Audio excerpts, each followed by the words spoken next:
ஒரு உற்சாகம், இன்னும் பல புதியவைகளை கர்த்தர் உங்களுக்கு கொடுக்கட்டும். விசுவாசிக்கிறவங்க ஒரு ஆமென் சொல்லுங்க பார்க்கலாம். ஹல்லேலூயா. இன்னும் பல புதியவைகளை, இன்னும் பல புதிய காரியங்களை ஆண்டவராகிய இயேசு உங்களுக்கு கட்டவிழ்ப்பாராக. ஹல்லேலூயா. அது ஒரு பகுதியாக இருக்குது செய்தியில. ஆமென். கர்த்தர் நல்லவர், கர்த்தர் நல்லவர். என்னோடு கூட சேர்ந்து ஒரு நிமிஷம் மாத்திரம் நல்ல ஆண்டவரை ஸ்தோத்திரம் பண்ண முடியுமா? ஹல்லேலூயா. லப்ரா ஹந்தல சேக்ர தடபா ரிஹந்தலயா ஹர்கதா லகடன மௌடதி அஸ்தடா லகடா ஹந்தலா பனஷியந்தரே லபர ஹஸ்தடா கடகன மண்டதோடி யத்தடா லீ கவனதனர வலரியந்தரே ரீ கவஹந்தரே லபௌ ஷக்கரா திடகமனரா ரேகா ஹந்தடல பனரபல ஷக்கரா. ஆவியானவர் எங்களோடு கூட பேசும். எங்களை தாழ்த்துறோம். இத்தனை ஜனங்கள் உங்களை நம்பி வந்திருக்கிறாங்க. எங்களை நம்பி வரல, உங்களை நம்பி வந்திருக்கிறாங்க. இந்த இடத்துல நான் நிற்பது உம்முடைய கிருபை. வரக்கூடாதபடிக்கு பல தடைகள், பல அடிகள் எல்லாவற்றையும் மாற்றி இந்த இடத்துல நீங்க நிக்க வச்சிருக்கிறீங்கன்னா இன்னைக்கு ஜனங்களோட நீங்க பேசதான் போறீங்க. அதற்காக கோடி நன்றி சொல்றேன். இயேசுவின் நாமத்தில் பிதாவே, ஆமென். எல்லாரும் ஸ்மார்ட் போன் யூஸ் பண்றோம்ல. இந்த ஸ்மார்ட் போன்ல அலாரம் வைக்கிறோம்ல, அலாம்னு சொல்லுவாங்கல்ல, அலாம். அதுக்கு தமிழ் என்னது? அலாமுக்கு அலாரம் தான். சரி, போன்ல அலாரம் வச்சா அதிகாலை 3 மணி, அதிகாலை 4 மணி, சிலருக்கு அதிகாலை 5 மணி, சிலருக்கு அதிகாலை 8 மணி, இல்லை? அது அவங்கவுங்களுடைய அதிகாலையினுடைய அளவை பொறுத்தது. இந்த கரெக்டா அலாம் அடிக்கும் பொழுது நீங்க கண்ணை திறந்து பார்ப்பீங்க. கண்ணை திறந்து பார்க்கும் பொழுது ஒரு சில காரியம் நம்ம கண்ணுக்கு முன்னாடி வந்து நிற்கும். அதுல ஆப்ஷன் காமிக்கும். 2 ஆப்ஷன் காமிக்கும். எத்தனை பேர் அதை பார்த்துருக்கிறீங்க? 1 ஸ்னூஸ் அப்படின்ற ஒரு வார்த்தை இருக்கும். இன்னொன்னு ஸ்டாப். இது வந்து ஸ்மார்ட் போன் யூஸ் பண்றவங்களுக்கு நல்லா தெரியும்.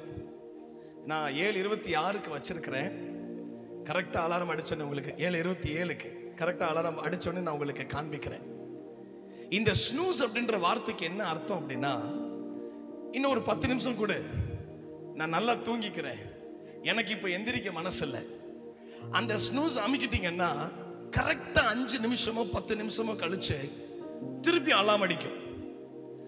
அப்ப நீங்க கண்ணு திறந்து பாத்தீங்கன்னா அதே டிஸ்பிளேல தான் நிற்கும். அதே 2 வாய்ப்பு தான் கொடுத்துருக்கோம். என்ன வாய்ப்பு தெரியுமா? இன்னும் கொஞ்சம் தூங்கு, உடனே எந்திரி. அது ஆங்கிலத்துல ஸ்னூஸ்ன்னு போட்டிருப்பாங்க. திருப்பி நீங்க அதை தட்டுனீங்கன்னா இப்ப 5 நிமிஷம் 10 நிமிஷமா மாறி உங்களை 10 நிமிஷம் கழிச்சு உண்மை உத்தமமா வந்துருச்சு. ஓகே, இதை காமிக்கிறதுக்காக தான் நான் அலாரம் வச்சிருந்தேன். இது தெரியுதா உனக்கு? இல்ல, 2 ஆப்ஷன் இருக்கு. இதுல என்னுடைய போன்ல என்ன பண்ணுதுன்னா, இந்த ஸ்டாப் அப்படின்ற அலாரம் வந்து அந்த ஆப்ஷனை ரொம்ப குட்டியா கீழே காமிக்குது. ஆனா இன்னும் கொஞ்சம் தூங்குன்னு சொல்லுது பாத்தீங்களா, அதை மாத்திரம் மஞ்சள் கலர்ல பெருசா காமிக்குது. இப்ப ஒருவேளை நான் உண்மையிலே தூக்க கலக்கத்துல கண்ணை திறந்து பார்க்காம அப்படியே ஓரக்கண்ணில் பார்த்தாலும் எனக்கு எதுதான் கண்ணுல தெரியும்? பெருசா இருக்கிற ஸ்னூஸ், இன்னும் கொஞ்சம் தூங்குதான் கண்ணுல தெரியுமே தவிர ஸ்டாப்ன்ற குட்டி என் கண்ணுக்கு. சோ என் கண்ணு எப்படி ஆயிடுச்சுன்னா, சரி இவ்வளவு நேரம் தூங்கிட்டோம், இம்புட்டு பெருசா காமிக்குது, அந்த பெருசை தான் தட்டுவோன்னு சொல்லி என்ன பண்ணிடுறேன், அந்த ஸ்னூஸை அமுக்கிறேன். இப்ப ஸ்னூஸ் அமுக்கணும்னே பாருங்க, எனக்கு ஆட்டோமேட்டிக்கா கீழே போன்ல சொல்லுது, அண்ணே இன்னும் 9 நிமிஷத்துல உங்களை எழுப்பிடுறேன். சோ அந்த டைமர் ஓடிக்கிட்டு இருக்கு. இன்னைக்கு கிறிஸ்தவ வாழ்க்கையில இன்னைக்கு ஆவியானவர் எனக்கு பேசும்படி இந்த ஒரு வார்த்தையை கொடுக்கும் பொழுது எனக்கு ரொம்ப ஆச்சரியமா இருந்துச்சு. ஆண்டவர் இந்த ஜனங்களுக்கு இதை சொல்லணுமா? சொல்லு. இன்னைக்கு கிறிஸ்டியன் ஸ்னூஸ் மோட் அப்படின்ற ஒரு நிலைமை வந்துருச்சுங்க. என்ன நிலைமை? கிறிஸ்தவ இன்னும் கொஞ்சம் தள்ளி போடுகிற காலம். இந்த ஸ்னூஸ் அப்படின்றதுக்கு இன்னும் பல அர்த்தத்தை நம்ம யோசிச்சு பார்த்தா, ஒண்ணு நான் சொல்லிட்டேன், இன்னும் கொஞ்சம் நேரம் தூங்கு. இன்னொரு அர்த்தம் என்னன்னா, இன்னும் கொஞ்சம் வெயிட் பண்ணு. இன்னொரு அர்த்தம் என்னன்னா, இன்னும் கொஞ்சம் லேட் பண்ணு, இன்னும் கொஞ்சம் தாமதமாகட்டும், இன்னும் கொஞ்சம் நேரம் என்ன செய்யட்டும், ஓடட்டும், இன்னும் கொஞ்சம் நேரம் காத்திரு, இன்னும் கொஞ்ச நேரம் என்ன பண்ணு, நீ நல்லா தூங்கி சந்தோஷமா இரு. என்ன சொல்ல வருதுன்னா, தயவு செஞ்சு உடனே செயல்படாதே. தயவு செஞ்சு உடனே எழும்பாதே, தயவு செஞ்சு உடனே ஜெபிக்காதே, தயவு செய்து உடனே கர்த்தருடைய காரியத்தை செய்யாதே. நீ நல்ல பொறுமையா லேட்டானாலும் லேட்டஸ்டா பண்ணிக்கோன்னு நம்மளை செயல்படக்கூடாதபடிக்கு தடுப்பதுதான் இந்த ஸ்னூஸ். இன்னைக்கு ஆண்டவர் உங்க கூட பேச சொல்லுகிற காரியத்திற்கு ஆதாரமாக எல்லாரும் யோவான் எழுதின சுவிசேஷம் அதனுடைய 9வது அதிகாரம் 4வது வசனத்தை எல்லாரும் சேர்ந்து வாசிப்போம். நன்றி ஆவியானவரே. யோவான் எழுதின சுவிசேஷம் 9:4. பகற்காலமாய் இருக்கும் மட்டும் நான் என்னை அனுப்பினவருடைய கிரியைகளை செய்ய வேண்டும், ஏனென்றால் ஒருவனும் கிரியை செய்யக்கூடாத ராக்காலம் வருகிறது. இன்னும் தெளிவா சுலபமா சொல்லணும்னா இயேசு சீக்கிரம் வரப்போகிறார். இயேசு சீக்கிரம் வரப்போகிறார். அதுல எந்த விதமான சந்தேகமும் இல்லை. அவர் சீக்கிரமா வராரு. இன்னைக்கு நம்மளுடைய பொறுப்பு என்னன்னா, அவர் விரும்புகிறத நம்மளும் சீக்கிரமா செய்யணும். ஆனா செய்யக்கூடாதபடிக்கு இந்த ஸ்மார்ட் போன் ஒரு ஆப்ஷனை கொடுத்து இருக்கிறது போல பிசாசு நம்மளுக்கு நல்ல ஆப்ஷனை கொடுக்கிறான். நல்லா கவனிங்க, ஆண்டவர் நம்மளுக்கு கொடுக்கிற சில வாய்ப்புகள் கடினமா இருக்கும், கஷ்டமா இருக்கும், வலி இருக்கும், வேதனை இருக்கும், ஆனா முடிவு சம்பூர்ணமா இருக்கும். ஆனா பிசாசு கொடுக்கிற ஆப்ஷன்ஸ், வாய்ப்புகள் உடனே கிடைக்கும், உடனே நடக்கும், உடனே இன்பமா இருக்கும், உடனே சந்தோஷப்படுத்தும். ஆனா அதன் முடிவு நாசமா இருக்கும், மோசமா இருக்கும். அவர் துரிதப்படுறாரு, அவர் சீக்கிரம் வர போறாரு. ஒருவனும் கிரியை செய்யக்கூடாத ராக்காலம் வருகிறது. பிசாசானவனை குறித்து வெளிப்படுத்தின விசேஷத்துல வாசிக்கிறோம், அவனுக்கு கொஞ்ச காலம் மாத்திரம் இருக்கிறது என்று அவன் கடும் கோபமாய் தீவிரமாய் செயல்படுகிறார். இன்னைக்கு உங்ககிட்ட அதை பத்தி சொல்றணும்னு அவசியம் இல்லை. உலகத்துல என்ன நடக்குது? பஞ்சங்கள், கொள்ளை நோய்கள், நில அதிர்ச்சிகள், பூமி அதிர்ச்சிகள், வெள்ளங்கள், அழிவுகள், பேரழிவுகள், இயற்கை சீற்றங்கள், செயற்கை சீற்றங்கள், பிள்ளைகள் பெற்றோர்களை கொல்லுகிறார்கள், பெற்றோர்கள் பிள்ளைகளை கொல்லுகிறார்கள், ஒருவருக்கு விரோதமான ஒருவருக்கு வருகிற பகை, வெறுப்பு, களியாட்டங்கள், காம விகாரங்கள், விபச்சாரங்கள், வேசித்தனங்கள், இது எல்லாம் ஆண்டவர் எழுதி வைத்திருக்கிறது. பூமியில நடக்குதா நடக்கலையா? வெறுப்பு, கசப்பு, இது எல்லாம் நடக்குதுங்க. கர்த்தருடைய வருகை சமீபமா இருக்கு. இன்னைக்கு நான் உங்ககிட்ட சொல்ல விரும்புகிற காரியம் என்னன்னா, ஒரு சில காரியத்துல நீங்க ஸ்னூஸ் பட்டனை அமுக்க கூடாது. இன்னும் உங்களுக்கு புரியுற மாதிரி சொல்லணும்னா, இன்னும் சில காரியத்துல நீங்க தாமதிக்காம உடனே செயல்படணும், இம்மீடியட்டா ரியாக்ட் பண்ணணும். தாமதம் பண்ணிக்கலாம், அப்புறம் பண்ணிக்கலாம், கொஞ்சம் நேரம் கழிச்சு பண்ணிக்கலாம். ஆங்கிலத்தில் ஒரு அழகான பழமொழி சொல்லுவாங்க, delayed obedience is disobedience. நான் தாமதமா ஒரு காரியத்திற்கு கீழ்ப்படுகிறேன்னாலும் அது கீழ்ப்படியாமை தான். அப்பா சொன்ன உடனே செய்யணும், அதுதான் கீழ்ப்படிதல். நான் அப்புறம் செஞ்சுக்கிறேன், கொஞ்சம் நேரம் கழிச்சு செஞ்சுக்கிறேன், நான் அப்புறம் ஜெபிச்சுக்கிறேன்னு நம்ம சொன்னாலும் உலகம் உங்களை எப்படி பார்க்கும்? கர்த்தர் உங்களை எப்படி பார்ப்பார்னா, கீழ்ப்படியாமையின் பிள்ளை. Delayed obedience is still disobedience. இன்னைக்கு நான் அந்நிய பாஷையில பேசும் பொழுது ஆவியானவர் எனக்கு இன்னொரு வார்த்தையை சேர்த்துக்கன்னு சொன்னார். என்ன தெரியுமா சொன்னாரு? Delayed obedience is not only disobedience, but it is also a destruction. தாமதமாய் கீழ்ப்படுகிறது கீழ்ப்படியாமை மாத்திரமல்ல, அது பேரழிவையும் கொண்டு வரும், பேரழிவை கொண்டு வரும். அந்த ஒரு மில்லி செகண்டினுடைய அருமையை நீங்க யார்கிட்ட கேட்கணும்னா, அந்த 100 மீட்டர் ஓட்டப்பந்தயம் ஓடி தோக்குறான் பார்த்தீங்களா? நான் ஒரு இந்திய தேசத்து விளையாட்டு வீரர். எங்களுக்கு நல்லா தெரியும், 8 பேர் ஓடுவோம் இறுதி போட்டியில. 8 பேருமே 10 செகண்ட்ல தான் முடிச்சிருப்பாங்க. 8 பேருமே 10 செகண்ட்ல 100 மீட்டரை தாண்டி இருப்போம். ஆனா முதலாவது வந்தவனுக்கும், இரண்டாவது வந்தவனுக்கும், மூன்றாவது வந்தவனுக்கும் 4, 5, 6, 7, 8 பேருக்குமே நிச்சயமாக என்ன இருக்கும்? ஒரு டிஸ்டன்ஸ் இருக்கும், ஒரு கேப் இருக்கும், ஒரு இடைவெளி இருக்கும். ஆனா எல்லாருடைய டைமரை பார்த்தீங்கன்னாலும் 10 செகண்ட். ஆனா எதுல திரும்ப மாற்றம் உண்டாயிருக்கும்? முதல்ல போனவே 10 செகண்ட்ல ஓடி இருப்பான், ரெண்டாவது போனவே 10 செகண்ட் 10 மில்லி செகண்ட்ல ஓடி இருப்பான். ஒரு செகண்ட் என்பது இப்படி, ஒரு செகண்டுக்கு 100 மில்லி செகண்ட் இருக்கு. அப்போ ஒரு நொடியை விட அதி தீவிரமாக கண்ணிமைக்கும் நேரம்னு சொல்லுவாங்கல்ல, கண்ணிமைக்கும் நேரம், கண்ணிமைக்கும் நேரம். அந்த கண்ணிமைக்கும் நேரத்துல 10 வித்தியாசமான பரிசு. நாங்க பார்ப்போம், எல்லாருமே 10 செகண்ட் தான். 3வது ஓடினவனுக்கு வேதனையா இருக்கும். என்னடா இது, இவ்வளவு வேகமா ஓடியும் ஜெயிக்க முடியலையே. அந்த ஒரு 10 மில்லி செகண்ட் நான் இன்னும் கொஞ்சம் ஓடி இருந்தா ஜெயிச்சிருக்கலாமே அப்படின்னு நினைப்பான். ஒரு விளையாட்டு வீரனா சொல்றேன், 10 மில்லி செகண்ட் உங்க வாழ்க்கையில நீங்க குறைக்கணும்னா அதுக்கு 1 வருஷம் நாச்சும் பிராக்டிஸ் எடுக்கணும். நீளம் தாண்டுதல நான் தாண்டி இருக்கிறேன். 6.75 மீட்டர் என்னுடைய அதிகபட்சம். எப்ப 10th படிக்கும் போது 11th 12th நான் சீனியர் கேட்டகரி. 7 மீட்டர் தாண்டினாதான் குவாலிஃபிகேஷனே, பரிசு கிடைக்கும். இந்த 6.25 மீட்டருக்கும் 7 மீட்டருக்கும் எவ்வளவு தூரம் இருக்குன்னு நினைக்கிறீங்க? ஒரு 75 சென்டிமீட்டர், இவ்வளவுதான். இத பார்க்கிறதுக்கு சுலபமா இருக்கா? ஆனா இந்த அளவை நான் அடைவதற்கு 2 ஆண்டுகள் தேவைப்பட்டது. 2 ஆண்டுகள் தேவைப்பட்டது. ஆனா எனக்கு நேரம் இல்லை. இன்னும் 6 மாசத்துல நான் அதை கடக்கணும். ஒரு நாளைக்கு 13 மணி நேரம் நான் கிரவுண்டில் இருந்தேன்.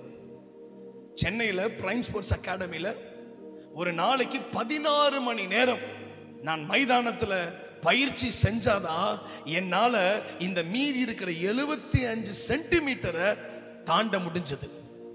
இன்னைக்கு கிறிஸ்தவ வாழ்க்கையில நாம் அடைய வேண்டிய இலக்குகள், ஆண்டவருக்காக செய்ய வேண்டிய காரியம், கர்த்தருக்காக பண்ண வேண்டிய எத்தனையோ ஊழியங்கள் எவ்வளவு தூரத்துல, இன்னும் கொஞ்ச தூரத்துல தான் இருக்கு. பார்ப்பதற்கு சுலபம், அதற்கு நம்ம போட வேண்டிய எஃபர்ட், அதற்கு நம்ம செய்ய வேண்டிய உழைப்பு சாதாரண உழைப்பு அல்ல. டிஜிஎஸ் தினகரன் காலை முழுவதும் பேங்க்ல வேலை செஞ்சுட்டு இரவு 8 மணி நேரம் ஜெபிப்பதாக சரித்திரம் சொல்லுகிறது. அவரோடு கூட பிரயாணம் பண்ணின ஒரு தேவ மனிதர், அவர் பேர் ஜான் பிரபாகர். அவருக்கு நான் 9 மாதம் வாகனம் ஓட்டி இருக்கிறேன், கார் ஓட்டி இருக்கிறேன். ஜான் பிரபாகர் ஐயா சொல்லுவாரு, அவர் 8 மணி நேரம் ஜெபித்ததை நான் கண்டிருக்கிறேன். காலையில வேலை, பேங்க் மேனேஜர், இரவு முழுவதும் ஜெபம். எதற்கு தெரியுமா? அடுத்த நாள் பஸ் ஸ்டாண்ட்ல ஒரு கிராமபோனை வாங்கி 8 to 10 நிமிடம் சுவிசேஷத்தை சொல்லுவதற்காக அவர் தேவ சமூகத்தில் செலவிட்ட நேரங்கள் 8 மணி நேரம். அந்த 10 நிமிஷத்துல அவர் மைக்கில் பேசும் பொழுது அத்தனை பஸ்லயும் 2-3 அக்கா சிரிக்கிறீங்க, ஆவியில் ஒரே கலக்கமா இருந்து எனக்கு. ஆமா, திருப்பி ஸ்னூஸ் போட்டதுனால 8 நிமிஷம் கழிச்சு திருப்பி என்னதான் காமிக்குது? பெரிய பட்டன் நமக்கு. இப்ப ஸ்டாப் கொடுத்துருவோம். இந்த பிசாசுக்கு இனி வேலை கிடையாது நம்ம கிட்ட. 10 நிமிஷம் அவர் மைக்கில் பேசும் பொழுது ஒரு ஈ காக்கா ஆடாதாங்க. எங்க? பாளையங்கோட்டை, திருநெல்வேலியில ஒரு ஈ காக்கா ஆட. ஒரு 10 நிமிஷம் பிரசங்கத்துக்கு ஒரு மனுஷன் 8 மணி நேரம் ஜெபிக்கிறாருன்னா இன்னைக்கு நீங்களும் நான் என்ன பண்ணிக்கிட்டு இருக்கோம் கொஞ்சம் யோசிச்சு பாருங்களேன். ஸ்மித் விகில்ஸ்மித் என்ற தேவ மனுஷன் கிட்டத்தட்ட 40 செத்து போன சடலங்களை உயிரோடு எழுப்பி இருக்கிறார். அவர் ஒரு பிரிட்டிஷை சேர்ந்த ஒரு பிளம்பர். பிளம்பருக்கு என்ன தமிழ்ல சொல்லுவோம்? இந்த பைப் லைன் எல்லாம் மாட்டுவாங்கல்ல, சொல்லுங்கம்மா. பைப் லைனரா? சரி, உங்க பாஷையில பைப் லைனர், ஆங்கிலத்துல பிளம்பர்னு சொல்லுவாங்க. ஒரு பிளம்பரா இருந்த ஒருத்தர் இயேசுவினுடைய அன்பை ஏற்றுக்கொண்டு ஆண்டவரை ரட்சகரா ஏற்றுக்கொண்டு அவர் ரட்சிக்கப்பட்ட பின்பு ஆண்டவர் அவர்கிட்ட சொல்லுவார், அந்த வீட்டுல ஒரு கிழவி சாக கிடக்குது, போய் ஜெபம் பண்ணு. இவரும் போய் இயேசுவின் நாமத்தில் ஆண்டவரே பாட்டியை உயிரோடு எழுப்புவீராக ஜெபம் பண்ணிட்டு வீட்டுக்கு வெளியில வருவாரா. அந்த வீட்டுக்காரங்க ஓடி வந்து சொல்லுவாங்க, ஐயா உங்க ஜெபத்துக்கு நன்றி. இவருக்கு சந்தோஷம், அப்பா கிழவி தப்பிச்சிருச்சுடா. இல்லையா, கிழவி போயிருச்சு. நீ ஜெபிச்ச உடனே உயிர் போயிருச்சு. இது மாதிரி ஒரு தடவை 2 தடவை இல்லைங்க, 2000ற்கு மேற்பட்ட முறை அவர் ஜெபித்ததெல்லாவற்றிலும் தோல்வி.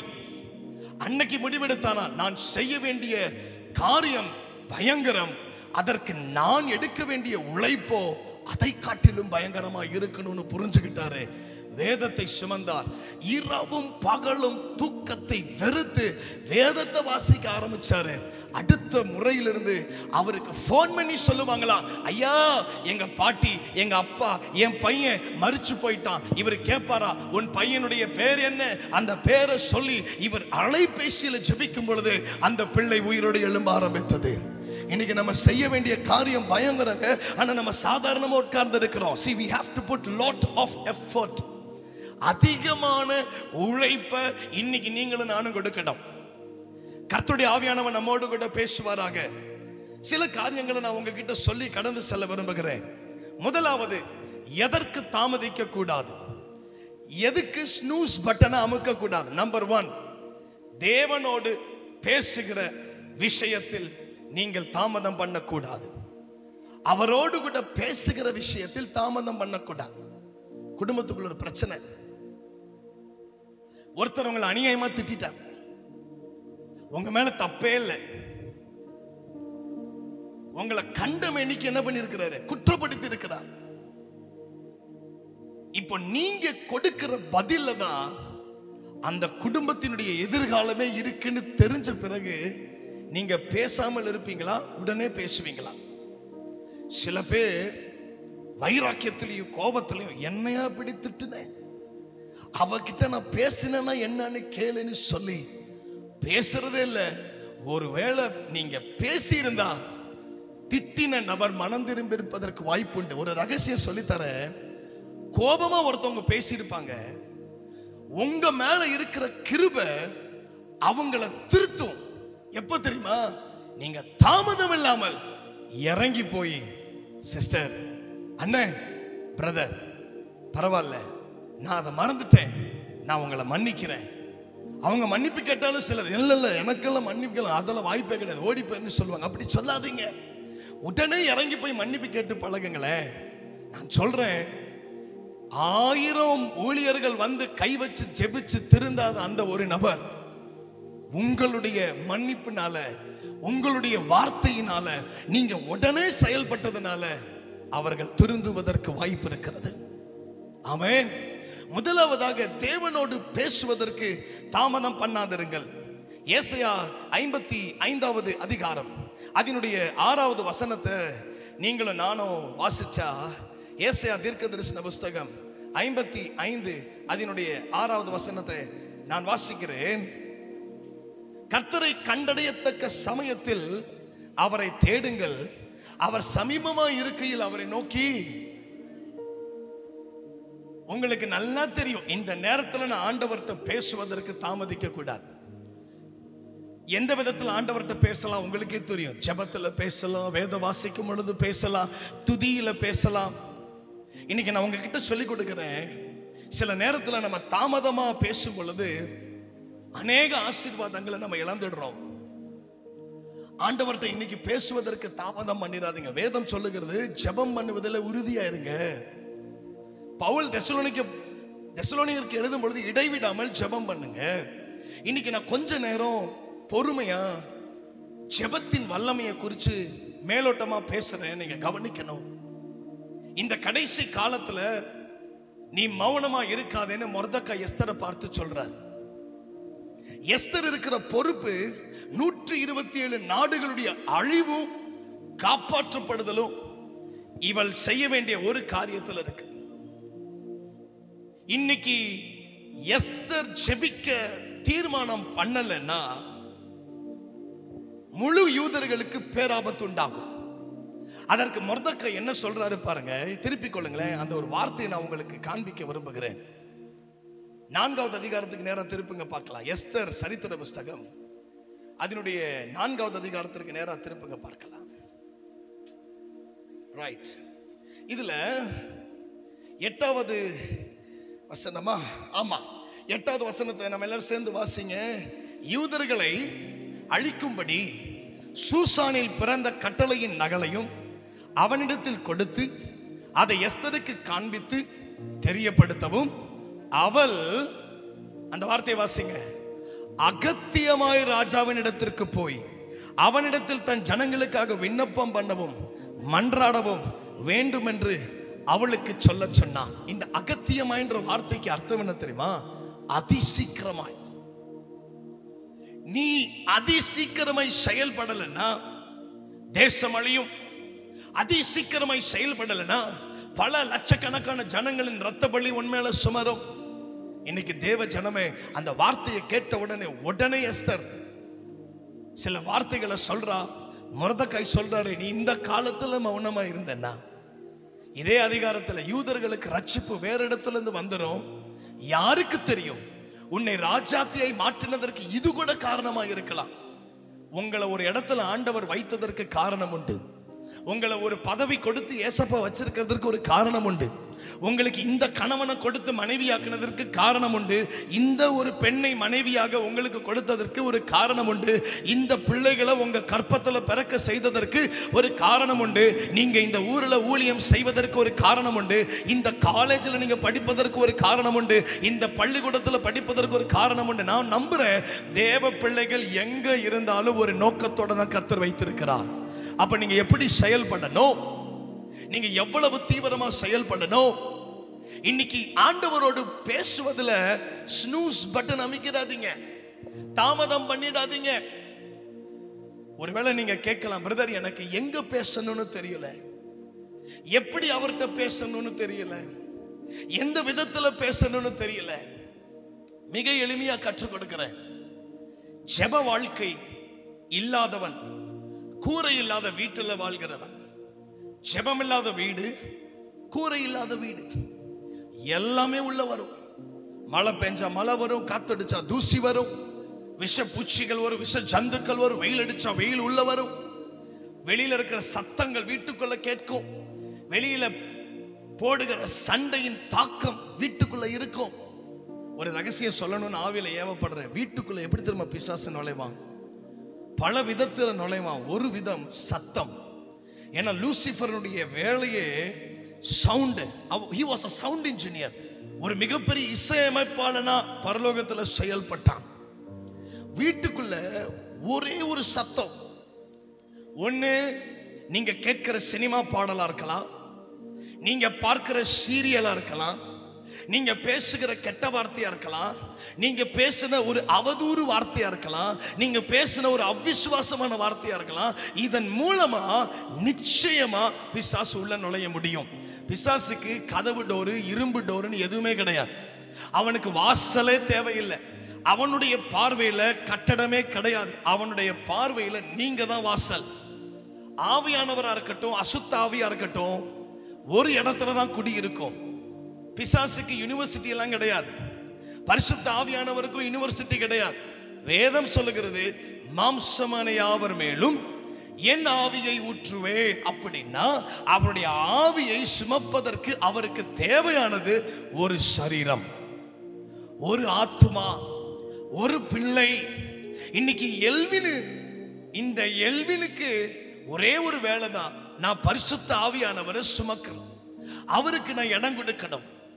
அவருக்கு நான் இடம் கொடுக்கல அப்படின்னா ஆட்டோமேட்டிக்கா யார் எனக்குள்ள வந்துட்டான்னு அர்த்தம். உண்மை அதுதான் பாஸ்டர். எப்படி வருமா? பல விதங்கள் உண்டு. நான் ஒரு விதத்தை தான் சொல்லியிருக்கிறேன். உங்க வீட்டுக்குள்ள கேட்கிற சத்தத்தில் கவனமாயிருங்கள். எங்க அப்பா அம்மா சொன்னாங்க, சினிமா பாட்டுக்கு டான்ஸ் ஆடாதடான்னு. அப்பதான் நாங்க நார்த் இந்தியால இருந்து 2000 ஆண்டு உள்ள வரோம். 2003 வருஷம் நான் 5வது படிக்கிறேன். 5வது படிக்கிற பிள்ளைக்கு டான்ஸ் ஆண்டு விழால, ஆனுவல் டேல எங்க அப்பாவும் அம்மாவும் சொல்றாங்க. நான் என்ன தெரியுமா சொன்னேன்? அம்மா, நான் சின்ன பையன் தான், அது பாட்டு இல்ல, அது மியூசிக் தான், நான் அந்த மியூசிக்கு நடனம் ஆடிடுறேன். நான் கீழ்ப்படியல. அன்னைக்கு தான் பிராக்டிஸ் போறோம். ஃபர்ஸ்ட் நாள் பயிற்சிக்கு போறோம், பிராக்டிஸுக்கு போறோம். ஒரு 5 நிமிஷம் கழிச்சு எங்க நடனத்தை சொல்லி கொடுக்கிறதுக்கு டான்ஸ் மாஸ்டர் காத்துக்கிட்டு இருக்கிறார். அதுக்குள்ள காலையில மணி 11:15 என்ன விடுவாங்க? இன்டர்வெல். எல்லாருக்கும் பால் கொடுத்துட்டு வாங்கன்னு சொல்லி பால் குடிச்சிட்டு மீதி இருக்கிற 2 நிமிஷத்துல அங்க இருக்கிற எங்க ஸ்கூல் ராட்டினத்துல விளையாடலான்னு நான் ராட்டினத்துல உட்கார்றேன். என் ஃப்ரெண்டு ராட்டினத்தை தள்ளி விடுறான். அந்த ராட்டினத்துல 2 கம்பி இருந்திருக்கு. நான் என் விரல் அதில் வைக்க, இந்த விரலை பார்த்தீங்களா இவ்வளோ அழகா இருக்குல்ல, உங்களுக்கு எல்லாருக்கும் நிறைய தடவை காமிச்சிருக்கிறேன். 2 துண்டா போயிருச்சு. 5வது படிக்கிற பிள்ளையினுடைய நிலைமை 2 துண்டா. என் எலும்பு ஒரு பக்கம், என்னுடைய பாதி விரல் ஒரு பக்கம். எதை கையில் எடுத்துட்டு போறதுன்னு தெரியல. ஏன்னா ஒரு கை தானே இப்ப செயல்படுது. ஒரு பக்கம் தலை கிருகிருன்னு வருது. 5வது படிக்கிற 10 வயது பையன். என் விரலை மாத்திரம் தூக்கிட்டு எலும்ப தூக்க முடியல, அது வலிக்கிட்டு ஓடுது ரத்தத்துல. ஒரு பீஸ் விரலை தூக்கிட்டு வேகமா ஓடி எங்க ஸ்கூல் பிரின்சிபல்கிட்ட காண்பிச்சு அவரு மயக்க போட்டு விழ ஆஸ்பத்திரியில பெரிய சாட்சிங்க. இந்த விரல் ஒட்டாதுன்னு நாங்க இந்த கழுதைக்கு ஒட்ட வச்சா. உள்ள எலும்புள்ள உள்ள இருப்பது இரும்பு, ஸ்டீல். இரும்பு வளருமா? 5வது வயசுல எவ்வளவு குட்டி இரும்பா இருக்கும். இன்னைக்கு 34 வயசாயிருச்சு, என் விரலும் வளர்ந்துருக்கு, உள்ள இருக்கிற இரும்பும் வளருது. இது சாட்சியா இருந்தாலும் இதுக்கு பின்னாடி இருக்கிற வழி என்ன காரணம்? ஒரே ஒரு சினிமா பாட்டுக்கு ஆடாதன்னு சொல்லியும் நான் கேட்கல. இன்னைக்கு என் விரல் பாத்தீங்கன்னா ஒரு வித்தியாசமா ஒரு கோணையா இருக்கு. இன்னைக்கு நீங்க உங்க வீட்டுக்குள்ள சினிமா பாட்டையோ இல்ல சீரியல் சத்தத்தையோ இல்ல சண்டையின் சத்தத்தையோ இல்ல பொய்யின் சத்தத்தையோ இல்ல வார்த்தையில ஒரு அவதூறு சத்தத்தையோ இல்ல அவிசுவாசமான சத்தத்தையோ உங்க வீட்டுக்குள்ள நீங்க தொனிச்சிட்டீங்கன்னா அந்த சத்தம் ஊடாக உங்க வீட்டுக்குள்ள பிசாசானவன் கிரியை செய்ய முடியும். அப்ப எல்லாமே கோணையா தான் கிடக்கும், அம்புட்டும் கோணையா போகும். மனதார பிளஸ் பண்றேன், நீங்க அதை ஏற்றுக்கொள்ளாதீங்க. இனி உங்க வீட்டில் அப்படிப்பட்ட சத்தங்கள் வரக்கூடாது. ஒரு ஆமேன் சொல்ல கேட்கிறேன். ஆமேன். அவரோடு பேசுவதற்கு தாமதம் பண்ணாது. எப்படி பாஸ்டர் நான் பேசுறது? ஆண்டவர் எனக்கு சில காரியங்களை காட்டி கொடுத்தார் பாருங்க. யாத்திராகமத்தின் புஸ்தகம் 33ஆம் அதிகாரம் 9வது வசனத்துல வாசிக்க நேரம் இல்லை, நான் சொல்ல நீங்க கவனிச்சுக்கிட்டே வாங்க. கூடாரத்தின் வாசலில் கர்த்தர் மோசையோடு பேசினார். 1 சாமுவேல் 3ஆம் அதிகாரம் 9வது வசனத்துல சாமுவேல் தன் ஸ்தானத்தில் படுத்துக்கொண்டான். அவன் படுத்துக்கொண்டிருக்கிற இடத்துலதான் அவனுக்கு என்ன கேட்குதுன்னா தேவனுடைய சத்தம் கேட்குது. அப்போஸ்தலர் நடபடிகள் 2வது அதிகாரத்துல மேல் வீட்டறையிலே கூடினார்கள், அங்கே கர்த்தர் பேசினார். தானியேல் தன்னுடைய ஜெபஅறைக்கு போனான், அங்கே கர்த்தர் அவனோடு கூட பேசினார். சவுலாயிருந்த பவுல் குருடனாய் இருக்கும் பொழுது தோல் பதண்டுகிறவனுடைய வீட்டில் போய் இருன்னு சொன்னோடனே ஒரு ஸ்தலத்தை அவனுக்கென்று ஏற்படுத்தினார்கள், அங்கே கர்த்தர் வந்து பேசினார். சூனேம் ஊராளுடைய வீட்டுக்கு எலிசா போகும் பொழுது அங்கே எலிசாவுக்கென்று ஒரு மேல் வீட்டறையை கட்டினார்கள். நான் இப்ப என்ன சொல்ல வரேன்னு உங்களுக்கு புரியும் நினைக்கிறேன். கர்த்தர் உங்க கிட்ட வந்து பேசுவதற்கு ஆயத்தமா இருக்கிறார். ஆனா வேதத்துல பாத்தீங்கன்னா அவர் பேசுகிற ஸ்தலம் எல்லாம் ஒரு பெர்ஃபெக்ட் பிளேஸ் இருக்கும். அவர் விரும்புகிற இடம்னு ஒன்று இருக்கும், அவர் ஆசைப்படுகிற இடம்னு ஒன்று இருக்கும். நான் துபாய் பட்டணத்திற்கு ஊழியத்துக்கு போன பொழுது ஒரு மனுஷனுடைய ஒரு வீட்டார் ஜெபிக்கும்படி அழைத்தார்கள். போனேன் பாருங்க, பெரிய வீடுங்க, மிகப்பெரிய வீடுங்க. ஹால் மாத்திரம் இப்ப நம்ம உட்கார்ந்து இருக்கிற சைஸ்ல இருந்துச்சு. ஒரு குட்டி கன்வென்ஷனே வச்சிடலாம். அவருடைய ஜெப அறைக்கு கூட்டிட்டு போய் காண்பித்தார். அவ்வளவு அழகாய் நேர்த்தியாக வடிவமைக்கப்பட்ட ஜெப அறை. ஆனா ஹால் இருக்கு பாத்தீங்களா, உள்ள நுழைஞ்ச உடனே ஹால், அந்த ஹால்ல ஒரு மூலையில ஒரு குட்டி பாய் இருக்கு, அத ஒரு பாயால மறைச்சிருக்கிறேன். நான் கேட்டேன், அங்கிள் இந்த இடம் எதுக்கு? பிரேயர் பண்ணேன்னு சொன்னார். அங்கிள் நீங்க அவ்வளவு அழகான பிரேயர் ரூம் கட்டி வச்சிருக்கிறீங்களே, அப்புறம் எதுக்கு அங்கிள் இந்த இடம்? அப்ப அவர் ஒரு வார்த்தை சொன்னார், என்னன்னு தெரியல பாஸ்டர், நான் இந்த இடத்துக்கு வந்தா நான் வர்றதுக்கு முன்னாடி அப்பா எனக்காக இங்க காத்திருக்கிறார். இந்த இடத்துக்கு வந்தா அவருக்கு ரொம்ப பிடிக்குது. இந்த ஒரு இடத்துக்கு வந்து நான் முழங்கால் படிக்கிட்டா என்கிட்ட உடனே பேசுறார். இது உண்மை என்று நான் சொல்லுகிறேன். சில ஆண்டுகளுக்கு முன்பு கர்த்தரை ஜெபிக்கும்படி ஏவினார். எங்க வீட்டு மாடியிலிருந்து நாங்க இறங்கி வந்தா கொஞ்சம் முன்னாடி தான் எங்களுடைய ஜெப அறை. அவசர வேலை, கையில குழந்தை, 2வது பிள்ளை, ஜெபிக்கவே நேரம் இல்லை, ஓடிக்கிட்டு இருக்கிறேன். நான் படியிலிருந்து இறங்கும் பொழுதெல்லாம் ஆவியானவர் சொல்றார், டேய் எனக்காக வர மாட்டியா? என் கூட வந்து பேச மாட்டியா?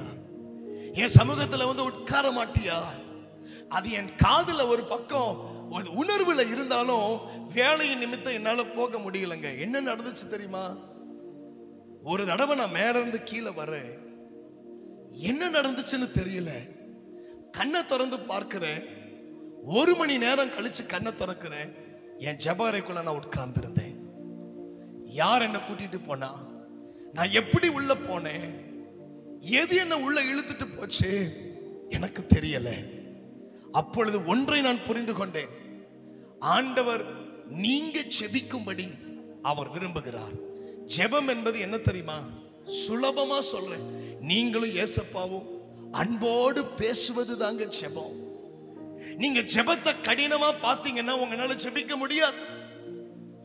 நீங்க ஜெபத்தை ஹார்ஷா பாத்தீங்கன்னா நிச்சயமா ஜெபிக்க முடியாது.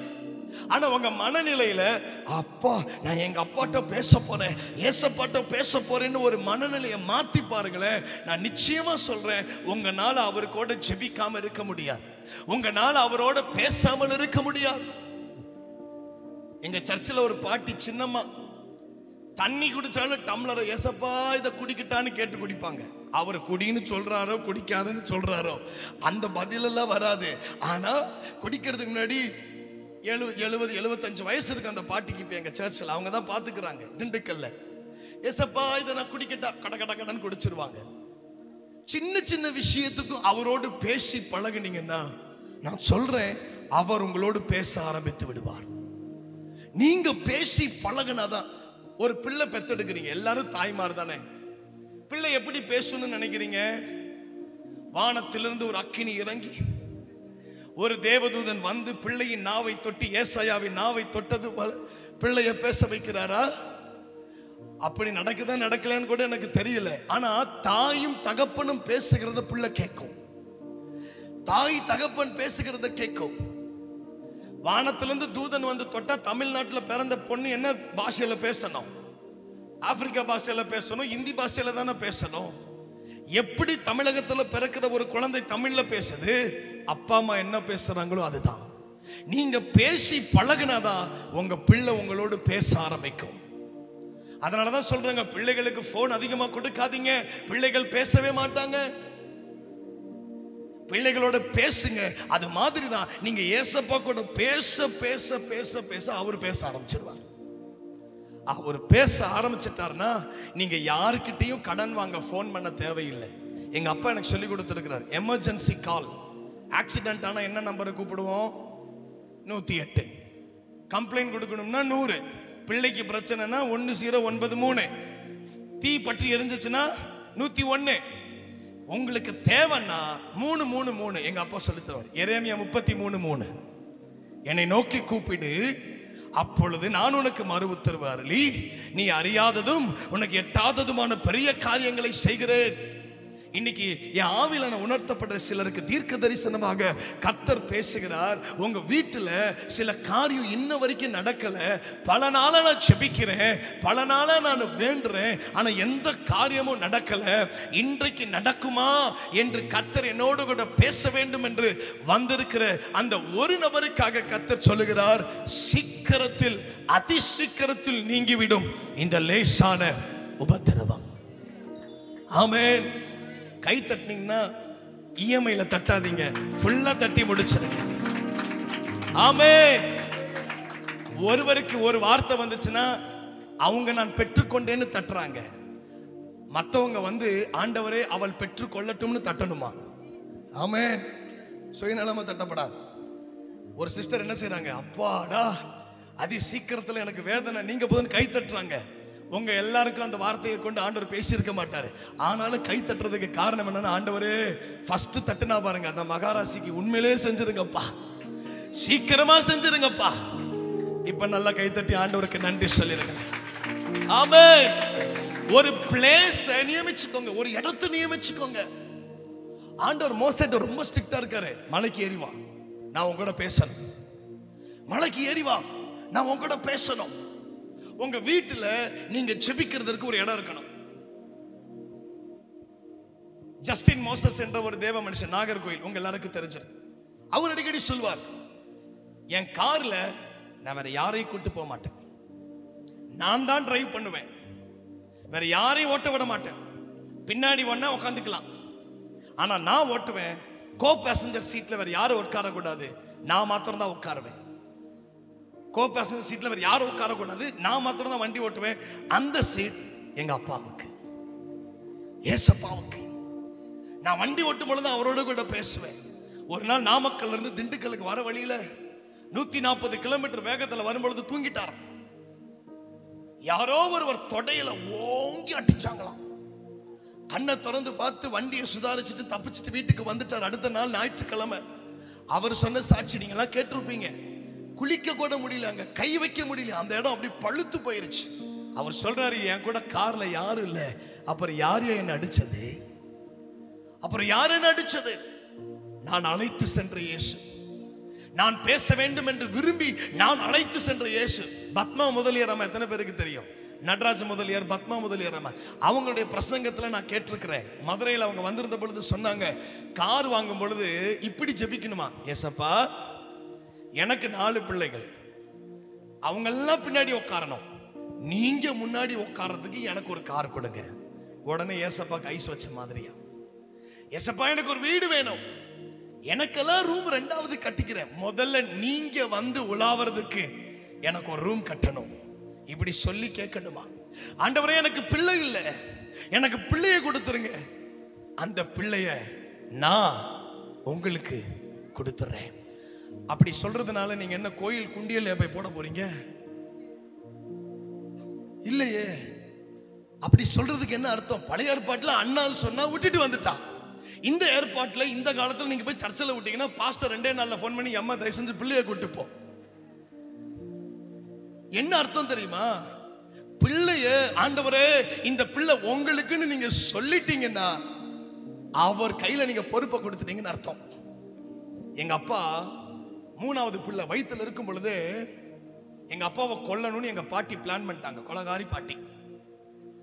ஏன் பிளான் பண்ணாங்கன்னா, எங்க தாத்தா வந்து மலையாளி, எங்க பாட்டி தெலுங்கு. 2 பேரும் ஒருவருக்கு ஒருவர் பேசிக்கொண்டு பெற்றோர்களுடைய அனுமதியோட திருமணம் பண்ணிட்டாங்க. திருமணம் முடிஞ்சோன்னு பெற்றோர்கள் துரத்திட்டாங்க. முதல் பிள்ளை பிறந்தது பெண் பிள்ளை, 2வது பிள்ளை ஆண் பிள்ளை. அவங்கனால வச்சு மேய்க்க முடியல, சமாளிக்க முடியல, பண கஷ்டம். 3வது பிள்ளை வேண்டாம், ஆனா வயித்துல உருவாயிருச்சு. இயேசுவின் நாமத்துல ஒரு நிமிஷம் எல்லாரும் கரங்களை உயர்த்தி, அபார்ஷன் ஸ்பிரிட், கருவை அழிக்கிற எல்லா பொல்லாத ஆவிகளை கடிந்து இப்பொழுது இயேசுவின்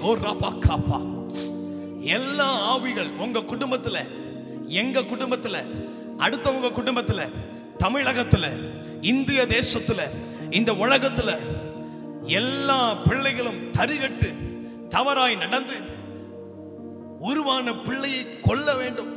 சிலர் திருமணமான பிறகு எடுக்கிற முடிவு, இந்த பிள்ளை வேண்டாம்.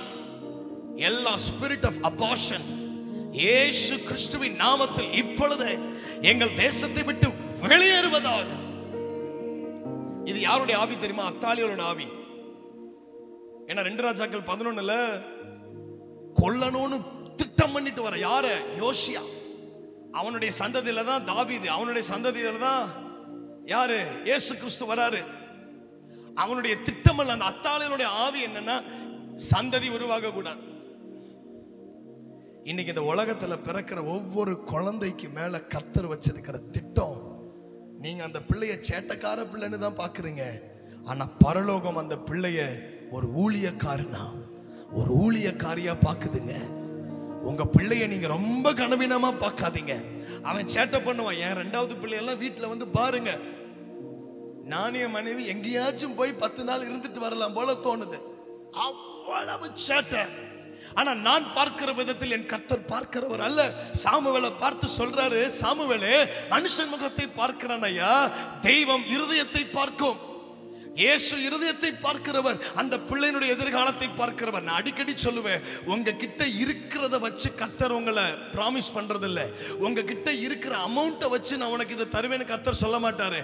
உங்க கிட்ட ஒண்ணுமே இல்லாத நேரத்துல அவரிடத்தில் உள்ளதின்படி உங்களுக்கு வாக்குத்தத்தம் கொடுக்கிறவர். நல்லா கை தட்டிருங்க தயவு செஞ்சு. ஆமென், ஹல்லேலூயா. என்னாகமம் 11ஆம் அதிகாரத்துல மோசே போய் சொல்றான், ஆண்டவரே 1 மாசம் கறி சாப்பிடுவேன்னு சொன்னீங்களே, என்கிட்ட 6 லட்சம் காலாட்கள் இருக்கிறார்கள். ஆண்டவர் கணக்கு கேட்டாரா? இன்னைக்கு நம்ம என்ன பண்ணிடுறோம் தெரியுமா?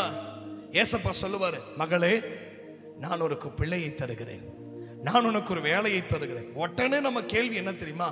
பிள்ளை பெற்றெடுப்பதற்கு நான் தகுதியா? வேலை வாங்குவதற்கு எனக்கு தகுதியான படிப்பு இருக்கிறதா? ஹைதராபாத்ல சாலமன் ஒரு தம்பி இருக்கிறான். அந்த தம்பி 10th ஃபெயில். ஆனா பயோமெடிக்கல் வேஸ்ட் என்ற ஒரு மிகப்பெரிய கம்பெனியில மேனேஜருக்கு அடுத்த பதவியில ஃபைனான்ஸை பார்த்துட்டு இருக்கிறான். அவன் கையில கட்டுக்கட்ட லட்சக்கணக்கான பணத்தை நம்பி கொடுக்கிறாங்க. அவன் படிப்பு அவனுக்கு பதவியை கொடுக்கல. அவன் தேவனோடு பேசுவதற்கு தாமதிக்காததுனால 8வது ஃபெயிலான பிள்ளை, 10வது படிக்காத ஒரு பிள்ளை இன்னைக்கு 50,000 ரூபாய் சம்பளம் வாங்குதுன்னா ஆண்டவர் எப்படியும் செய்வார், யாரை கொண்டும் செய்வார். ஒருவேளை அவங்க அப்பா அம்மா பார்த்துருப்பாங்க, இது படிக்காத முட்டாள். ஆனா கர்த்தர் அப்படி பார்க்கவே இல்லைங்க. எனக்கும் படிப்புக்கும் கன்னியாகுமரி தமிழ்நாடு தூரம், கன்னியாகுமரி ஜம்மு காஷ்மீர் தூரம். ஆனா கர்த்தர் என்ன பார்த்தாரு? என் தகுதியை பார்த்துட்டு அவர் ஊழியத்திற்கு அழைக்கலையே. இன்னைக்கு உட்கார்ந்து இருக்கிற உங்கள் ஒவ்வொருவரையும் பார்த்து சொல்லுகிறேன், உங்க பணத்தையோ, உங்க அழகையோ, உங்க பொருளையோ, உங்க பதவியையோ, உங்க அந்தஸ்தையோ, ஐயோ இதையெல்லாம் எதையுமே அவர் பார்க்கவில்லை. உங்க மேல அவர் வச்ச அழைப்பு, தாயின் கற்பத்தில் உருவாகும் முன்னே உங்க மேல வச்சிருந்த அழைப்பு தாங்க இன்னைக்கு உங்களை உயிரோட வச்சிருக்கு. ஆமென். எங்க அப்பாவை கொல்லணும்னு பிளான் பண்ணிட்டாங்க. எப்படி பண்ணணும்? அந்த நாட்கள் 1964 மாத்திரையின் மேல மாத்திரை, எல்லா விஷ மாத்திரை, அப்புறம் என்னென்னமோ காய், எல்லாத்தையும் எங்க பாட்டி யாருன்னா சிஎம்சில சீஃப் நர்ஸா இருந்தாங்க. வேலூர் சிஎம்சில, ரூஷா சிஎம்சில. அவங்களுக்கு தெரியாத மாத்திரையா? உள்ளதுலயே விஷம் அதிகமான மாத்திரை எடுத்து உள்ள போட்டு எல்லாம் விழுங்கி இந்த பிள்ளை செத்துருன்னு பார்த்தா 6 மாசம் ஆகுது, 7 மாசம் ஆகுது, 8 மாசம் ஆகுது, பிள்ளை சாகல. உடனே எங்க பாட்டிக்கும் தாத்தாவுக்கும் பயம் பிடிச்சுக்கிச்சு. இப்ப அந்த பிள்ளை பிறந்தா கண்டிப்பா கங்காரு மாதிரி தான் பிறக்கும், இல்லாட்டி குரங்கு மாதிரி தான் பிறந்திருக்கும், இல்லாட்டி ஒரு பிசாசு மாதிரி தான் பிறந்திருக்கும். ஏன்? சாப்பிட்ட மாத்திரை அவ்வளவு விஷம் வயிற்றுக்குள்ள போயிடுச்சு. உடனே எங்க தாத்தாவும் பாட்டி ஜெபிக்க ஆரம்பிச்சிட்டாங்க, ஆண்டவரே பிள்ளை ஒழுங்கா பிறந்தா உங்களை அந்த பிள்ளைய ஊழியத்துக்கு கொடுக்கிறேன். இன்னைக்கு நிறைய பெற்றோர்கள் நொண்டியா பிறந்தா ஊழியத்துக்கு கொடுக்கிறோம், கண்ணு தெரியாட்டி ஊழியத்துக்கு கொடுக்கிறேன்னு சொல்றோம். வயிற்றுல இருக்கும் பொழுதே சொல்லுங்க. ஒருவேளை நீங்க சொல்லலையா, இப்ப கையில வச்சிருக்கிறீங்கல்ல, அந்த கையில தூக்கி சொல்லுங்க, அப்பா இது உங்க பிள்ளை, அப்பா இது உங்க பிள்ளை, நீங்க பார்த்துக்கோங்கன்னு ஒரு வார்த்தை சொல்லி பாருங்க. அந்த பிள்ளை சாகிற வரையிலும், இல்ல இயேசுவினுடைய வருகை வரையிலும் கர்த்தரே அந்த பிள்ளைக்கு பொறுப்பாயிருப்பார். அவர் உத்தரவாதம் எடுத்து நடத்துவார். ஆமென். நாங்க எங்க 2 பிள்ளைகளையும் ஆண்டவர் கரத்துல ஒப்பு கொடுத்தோம். 2வது பையன் ஜான் பிறக்கும் பொழுது இருதயத்துல ரத்த கசிவு, 3 மணி நேரத்துல மரிச்சிடுவான்னு சொல்லி தான் டாக்டர்ஸ் பிள்ளைய கையில கொடுக்குறாங்க. நான் கையில வாங்கணும், ஆண்டவரே நீங்க தான் பேர் சொன்னீங்க, ஜான் பேப்டிஸ்ட், யோவான் ஸ்நானகன்னு பிறக்கும் பொழுதே, வயிற்றுல இருக்கும் பொழுதே நீங்க சொன்னீங்க, இந்த பிள்ளைய நான் உங்ககிட்ட கொடுக்கிறேன். 3 மணி நேரம் இல்லைங்க, இன்னைக்கு 3 வயசு ஆக போகுது. அதான் சொன்னேன்னு ஏற்கனவே. அவனாலதான் நாங்க எங்கடா போலான்னு பார்த்துக்கிட்டு இருக்கிறோம்.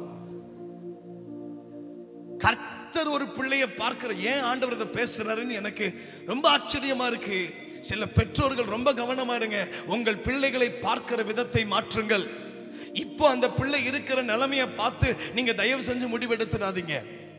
மோசே 6 லட்சம் பேர் எப்படி சாப்பிடுவான், ஆடு மாடு அடிச்சாலும் எப்படி சாப்பிடுவான்? ஆண்டவர் அதை கேட்கல. மோசேட்ட சொல்லியிருப்பாரு, டே உன்கிட்ட இருக்கிற ஆடு மாட கணக்கு வச்சு நான் சொல்லல, உன்கிட்ட இருக்கிற 6 லட்சம் பேர் சாப்பிடுவாங்களா சாப்பிடலன்னு கணக்கு வச்சு நான் சொல்லல, உன் பக்கத்தில் இருக்கிற சிவந்த சமுத்திரத்துல இத்தனை மீன்கள் இருக்குன்னு நான் கணக்கு போட்டு சொல்லல. என் கணக்கு வித்தியாசம். நீ கீழே இருக்கிற ஆடை பார்க்கிற, கீழே இருக்கிற மாடை பார்க்கிற, நான் வானத்துல இருந்து கொண்டு வருகிற காடையை பத்தி சொன்னேன்னு சொல்றார் ஆண்டவர். ஆமென். உங்ககிட்ட இருக்கிறத வச்சு கர்த்தர் பேச மாட்டாருங்க. உங்ககிட்ட என்ன இல்லையோ அப்பதான் வந்து பேசுவார். என் ஆண்டவர் அவ்வளவு வித்தியாசமானவர். யோபு 37:5 என்ன சொல்லுது? கர்த்தருடைய சத்தத்தை குமர பண்ணினார், அவர் கிரகிக்க கூடாத அதிசயங்களை செய்கிறவர். அப்படின்னு என்ன அர்த்தம் தெரியுமா?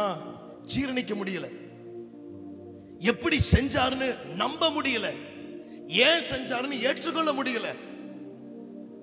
ஆச்சரியம். நேத்து ஒருத்தர் பார்த்தேன், ஜான் வெஸ்லி, 67 வயசு, 1993 புதுக்கோட்டையில பைக்ல போயிட்டு இருந்தப்ப வேன் அடிச்சு இந்த மண்டை ஓபன் ஆகி கண்ணு வெளியில விழுந்து தலை நசுங்கி ஆஸ்பத்திரியில் போய் சேர்த்து இன்னைக்கு மனுஷனுக்கு 67 வயசு.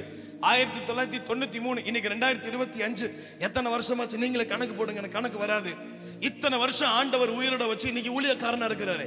அவரை பார்ப்பதற்கு ஆக்சிடென்ட் ஆன மாதிரியே இல்லை. நேத்து பார்த்துட்டு வந்தேன். ஆச்சரியப்படுத்துவாருங்க. 71 வயசு பாஸ்டர் காமராஜ், திருநெல்வேலியில் நல்ல சமரியன் ஊழியர். பிப்ரவரி மாதம் 1ஆம் தேதி ஃபாதரை பார்த்துட்டு ஒரு இடத்துல காரை நிப்பாட்டி இருக்கிறாங்க. கீழே இறங்கினோடனே ஒரு வேன் அடிச்சு கார் இவர் மேல ஏறி 71 வயசு தாத்தாவுக்கு கால் உடைஞ்சு 2ஆ உடைஞ்சு. எப்ப நடந்தது? பிப்ரவரி. இன்னைக்கு ஜூலை மாசம். முந்தானத்து போய் பார்க்கிறேன், சர்ச்சில் ஃபாதர் பாட்டுக்கு அண்ணா ஆட்டம் ஆடுறாரு.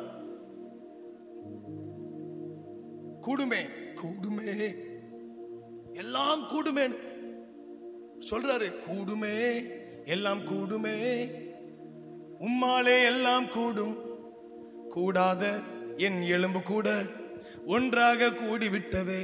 இப்படியே பாடுறார். டாக்டர் சொல்றாங்க 71 வயசு தாத்தாக்கு எப்படியா எலும்பு ஒட்டுச்சு? கர்த்தர் ஒட்ட வைத்தார். எங்க அப்பா கதைக்கு வந்துருவோம். எங்க தாத்தா பாட்டி பிராமிஸ் பண்ணிட்டாங்க. எங்க அப்பா பிறந்தார், ஊழியத்துக்கு ஒப்பு கொடுத்ததை மறந்துட்டாங்க. எங்க அப்பா பிறந்தார், வளர்ந்தார், பல மரணம் படுக்கைக்கு எங்க அப்பா போயிட்டு வந்து 2005ஆம் ஆண்டு 1964 பிராமிஸ் பண்ணதை மறந்துட்டாங்க. 2005ஆம் ஆண்டு ஒரு புது சர்ச்சை கட்டி அந்த சர்ச்சினுடைய திறப்பு விழாவில் எங்க தாத்தா சாட்சி சொல்றாரு, என் பையனை நாங்க கொல்ல பார்த்தோம், என் பையன் சாகல, ஊழியத்துக்கு ஒப்பு கொடுத்தோம், மறந்துட்டோம். ஆனா நாங்க மறந்தாலும் அவர் மறக்காமல் அந்த பிள்ளையை இன்னைக்கு ஊழியக்காரனா மாத்தி இருக்கிறார். நீங்க சொன்னதை நீங்க மறந்துட்டாலும், உன்னை குறிச்சு சொல்றேன், உன்னை குறிச்சு பேசுனது உங்க அப்பா அம்மா மறந்துட்டாலும் அவர் மறக்க மாட்டார். ஆமென். சி மேஜர்ல படிப்போமா? ஆமென். தாய் உன்னை மறந்தாலும் தந்தை உன்னை வெறுத்தாலும் அவர் உன்னை வெறுக்க மாட்டார். உற்றார் உன்னை மறந்தாலும் அவர் உன்னை வெறுக்க மாட்டார். கண்ணீரை துடைத்தாரையா, சந்தோஷம் தந்தாரையா. ஆமென். போதும். அவரோடு பேச தாமதிச்சிடாதீங்க. எங்க பேசணும், எப்படி பேசணும்னு கேட்டோம். முதல்ல அவருக்குன்னு ஒரு இடத்தை நியமிச்சுக்கோங்க. ரெண்டாவது பாருங்க 1 சாமுவேல் 1ஆம் அதிகாரம் அதுல 13ஆம் வசனத்தை வாசிச்சு பாருங்களேன். ஒருத்தர் யாராச்சும் ஒருத்தர் வேகமா வாசிக்கிறீங்களா? 1 சாமுவேல் 1ஆம் அதிகாரம் அதனுடைய 13ஆவது வசனம். 1 சாமுவேலின் புத்தகம் 1ஆம் அதிகாரம் அதனுடைய 13ஆவது வசனத்தை நான் வாசிக்கிறேன், கேளுங்க. அன்னாள் தன் இருதயத்திலே பேசினான். என்ன அர்த்தம்? பெனினாளுக்கு 10 பிள்ளைகள், என் கணவன் மாத்திரம் தான் என்ன நேசிக்கிறான். அந்த 10 பிள்ளைகளை பார்க்கும் பொழுது எனக்கு பக்கு பக்குன்னு அடிக்குது, எனக்கு கஷ்டமா இருக்கு, எனக்கு வேதனை தாங்க முடியல, எனக்கு துக்கம் தொண்டை அடைக்குது. ஜெபாலயத்திற்கு வர்றா, தன் இருதயத்தில் பேசிக்கொண்டாள். முதல்ல ஆண்டவரோடு நீங்க பேசுவதற்கு ஒரு இடத்தை தீர்மானியுங்கள், அந்த இடத்திற்கு வந்து அவர் பேசுவார். இரண்டாவது, உங்க இருதயத்தை அவரோடு இணைக்க பழகணும். நீங்க நடக்கும் பொழுது பேசலாம், நீங்கள் சமைக்கும் பொழுதும் பேசலாம், நீங்கள் வேலை பார்க்கும் பொழுதும் பேசலாம். நான் திருப்பி சொல்றேன், ஜெபம் என்பது ஒரு இடத்துல உட்கார்ந்து முழங்கால் படியிட்டு கத்தி கதறி ஜெபிப்பது தான் ஜெபம் அல்ல. அதுவும் ஜெபம் தான்.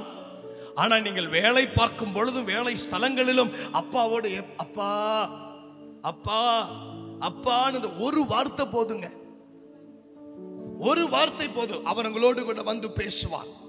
மூன்றாவது, ஓசியா 12ஆவது அதிகாரம் 4ஆவது வசனத்தை வாசிச்சீங்கன்னா, யாக்கோபை குறித்து தீர்க்கதரிசி எழுதுகிறார், அவன் தனித்து தேவனோடு பேசினான். ஓசியா 12ஆவது அதிகாரம் அதனுடைய 4ஆவது வசனத்தை நான் வாசிக்கிறேன் பாருங்க.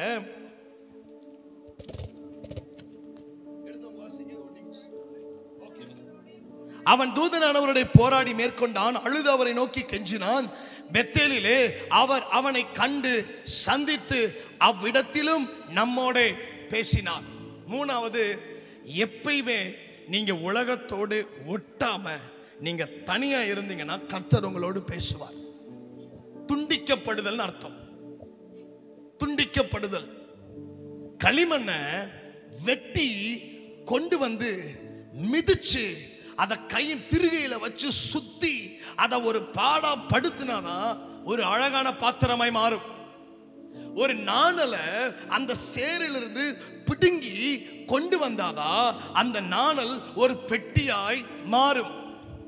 உப்ப நீங்க கடல்ல இருந்து பிரிச்சு கொண்டு வந்து வெயில்ல காய விட்டாதான் அது உப்பாக மாறும். ஒரு மரத்தை வெட்டி பயன்படுத்தினாதான் அது மாறாவின் தண்ணீரை மதுரமா மாற்ற முடியும். ஒருவேளை களிமண் என்னை வெட்டாத, என்னை மிதிக்காத, நான் எங்கேயும் வரமாட்டேன், எனக்கு எங்க அப்பா அம்மா தான் வேணும், எங்க மாமா மச்சான் தான் வேணும், எனக்கு அவன் தான் வேணும், எனக்கு இவ தான் வேணும், எனக்கு வேற யாரும் வேண்டான்னு சொல்லியிருந்தா அது ஒரு பெரிய வீட்டுல கனமான இடத்துல பாத்திரமா மாறி இருக்காது. ஒருவேளை நாணல் நான் எங்கேயும் வரமாட்டேன்னு சொல்லியிருந்தா மிகப்பெரிய தரிசன தலைவனாகிய மோசையை சுமந்திருக்க முடியாது. ஒருவேளை உப்பு நான் எங்கேயும் வரமாட்டேன்னு சொல்லியிருந்தா அது சாப்பாட்டிற்கு சுவை தருகிற ஒரு உப்பாய் மாறி இருக்காது. ஒருவேளை ஒரு மரக்கட்டை என்னை வெட்டாதன்னு சொல்லியிருந்தா மாறாவின் தண்ணீரை மதுரமாக்கி இருக்க முடியாது. ஒருவேளை ஒரு மரக்கிளை என்னை வெட்டாதன்னு சொல்லியிருந்தா மூழ்கி இருந்த கோடரியை மிதக்க பண்ணியிருக்காது. ஒருவேளை ஒரு மரம் என்னை வெட்டாதன்னு சொல்லியிருந்தா அது மோசையின் கோலாய் மாறி இருக்காது, அது சிவந்த சமுத்திரத்தை இரண்டாக பிரித்திருக்காது. ஒருவேளை ஒரு கோல் என்னை வெட்டாதன்னு சொல்லியிருந்தா அது பாடையா மாறி இருக்காது, அது இயேசுவினுடைய தொடுதலை அனுபவிச்சிருக்காது, அவன் செத்தவனை உயிரோடு எழுப்பி இருக்காது. இன்னைக்கு நீங்க தனிமையா இயேசுவுக்காக நான் வாழணும்னு தீர்மானம் பண்ணலன்னா கர்த்தர் உங்களோடு பேச முடியாது. அவர் உங்களோடு பேசலன்னா மற்ற அத்தனை பேரும் உங்க கூட வந்து பேசுவான். பேச வேண்டிய நபர் பேசிட்டாருன்னா எல்லா பிரச்சனையும் முடிஞ்சிடும். பேங்க்ல ஒரு பேப்பரை கையெழுத்து வாங்குறதுக்கு செக்யூரிட்டியை தாண்டி ஒரு ஆளை தாண்டி அந்த கவுண்டருக்கு போ, இந்த கவுண்டருக்கு போ, அந்த கவுண்டருக்கு போ, எல்லா கவுண்டர்லயும் ஒரே வார்த்தையை தான் சொல்லுவான். என்ன தெரியுமா சொல்லுவான்? மேனேஜரை போய் பாருங்க. மேனேஜரை பார்க்கலன்னா டைரக்டா பார்க்க விட மாட்டாங்க. அந்த மேனேஜரை பார்க்கறதுக்கு ஒரு 5 பேருடைய திருமுகத்தை பார்த்து விட்டு தான் போகணும். பேச வேண்டிய ஆள்கிட்ட சரியா பேசிட்டா எல்லாமே சரியா மாறிடும். பேசக்கூடாத ஆட்கள் கிட்ட பேச்சுவார்த்தை வச்சீங்க, நிச்சயமா சொல்லுகிறேன் நம்மளுக்கு பிரச்சனை, நிச்சயமா பிரச்சனை. பிலிப்பியர் 4:6 பவுல் எழுதுறாரு, நீங்கள் ஒன்றையும் குறித்து கவலைப்படாமல் எல்லாவற்றையும் குறித்ததான உங்கள் விண்ணப்பங்களை ஸ்தோத்திரத்தோடு கூடிய ஜெபத்தினாலும் வேண்டுதலினாலும் பக்கத்து வீட்டு அக்காவுக்கு எப்படி ஆகினும் தெரியப்படுத்துங்க. ஆமா தானே? இல்ல அப்பா அம்மாவுக்கு தெரியப்படுத்துங்கன்னு கூட சொல்லல, தேவனுக்கு தெரியப்படுத்துங்கள். Put your petition to the right person. சொல்ல வேண்டியதை சொல்ல வேண்டிய நபர்கிட்ட சொல்லணும். ஓட்ட வாயா இருந்துடாதீங்க தயவு செஞ்சு. ரகசியத்தை காக்கிறவர்களா இருக்கணும்.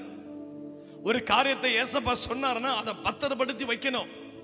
ஒரு செய்தியை கேட்ட உடனே ஐயோ, ஒரு ஊழியக்காரர் திண்டுக்கலுக்கு வந்து ஸ்டேஜில் ஏறினார். கன்வென்ஷன் கூட்டத்தில் ஸ்டேஜில் ஏறினார். கால் தடிக்கி விட்டு கீழே விழுந்துட்டாரு. இந்த கெண்டக்கால ஒரு சின்ன காயம். ஒரு மாசம் கழிச்சு வந்து எங்க கிட்ட சொல்றாரு, பாஸ்டர் இந்த நியூஸை பாருங்க, வாட்ஸ்அப்ல காமிக்கிறார். வாட்ஸ்அப்ல தயவாய் கணத்திற்குரிய ஊழியர் ரூபன் மனோகருக்காய் ஜெபியுங்கள். அவர் கால்கள் 2ஆய் உடைந்து கால் ஒட்ட வைக்க முடியாமல் அவர் வேதனையில் அவதிப்படுகிறார், அவருக்காக ஜெபியுங்கள், பண உதவி அனுப்புங்கள். கீழே ஜிபே நம்பர் வேற வந்திருக்கு. என்ன நடந்துச்சு? அவர் சும்மா தடுக்கினத ஒவ்வொரு காது எப்படி பேசியிருக்கு பாருங்க. கடைசியில் என்ன செய்தி? ஐயா கால நல்லா கவனிங்க. நீங்க ஒரு விஷயத்தை ஒருத்தவங்க கிட்ட சொல்றீங்கன்னா அவங்க ஒன்னும் போன்ல இருக்கிற வாய்ஸ் ரெக்கார்டர் கிடையாது, அப்படியே இருக்கிறதுக்கு சாதாரண மனுஷங்க. நீங்க உங்க குடும்ப விஷயத்தை யாருக்கிட்டையாச்சும் சொன்னீங்க, அதோட அவ்வளவுதான். அது ஒவ்வொரு இடமாய் மாறி மாறி மாறி மாறி உங்கள் வாழ்க்கை நாரி அப்புறம் நீங்க சொல்லணும், ஐ அம் சோ சாரி. ஆண்டவரோடு பேசுவதில் தாமதம் பண்ணாதீங்க. இரண்டாவது எதற்கு ஸ்னூஸ் போடக்கூடாது, எதற்கு தாமதிக்க கூடாது? நீங்க மனசு நினைக்கிறீங்க நீயும் தாமதிக்க கூடாது, கரெக்டா முடிச்சிருவோம். இரண்டாவது point, don't snooze to listen to him. அவரை கேட்பதற்கு தாமதிக்க கூடாது. முதல்ல அவரோடு பேசுவதற்கு தாமதிக்க கூடாது. இரண்டாவது என்னது? அவரை கேட்பதற்கு. சுலபமா சீக்கிரமா சொல்லணும்னா லிசனிங் அப்படின்னாலே கீழ்ப்படிதல். யோவான் 10:27 சொல்லுது, என் ஆடுகளின் சத்தத்திற்கு செவி கொடுக்கிறது. தேவ பிள்ளைகள்னாலே ஆண்டவர் சொல்றதை கேட்கணும். 1 சாமுவேல் 15:22 பலியை பார்க்கிலும் கீழ்ப்படிதல் நல்லது, உத்தமம். ஆதியாகமத்தில் ஆபிரகாமை பார்த்து ஆண்டவர் சொன்னாரு 12:1 அப்படியே செஞ்சான். 22:2 அப்படியே செய்தான். ஆதியாகமம் 6:22 நோவாவை குறித்து அவன் கர்த்தர் சொன்னபடி எல்லாம் செய்தான். ஏற்கனவே சொன்னேன், delayed obedience is not only disobedience, it is also a distraction. தாமதமாய் கீழ்ப்படிவது கீழ்ப்படியாமை மாத்திரமல்ல, அது ஒரு பேர் அழிவு. ஒரு மனிதர் சொல்றாரு, delay in doing things may stop the miracles.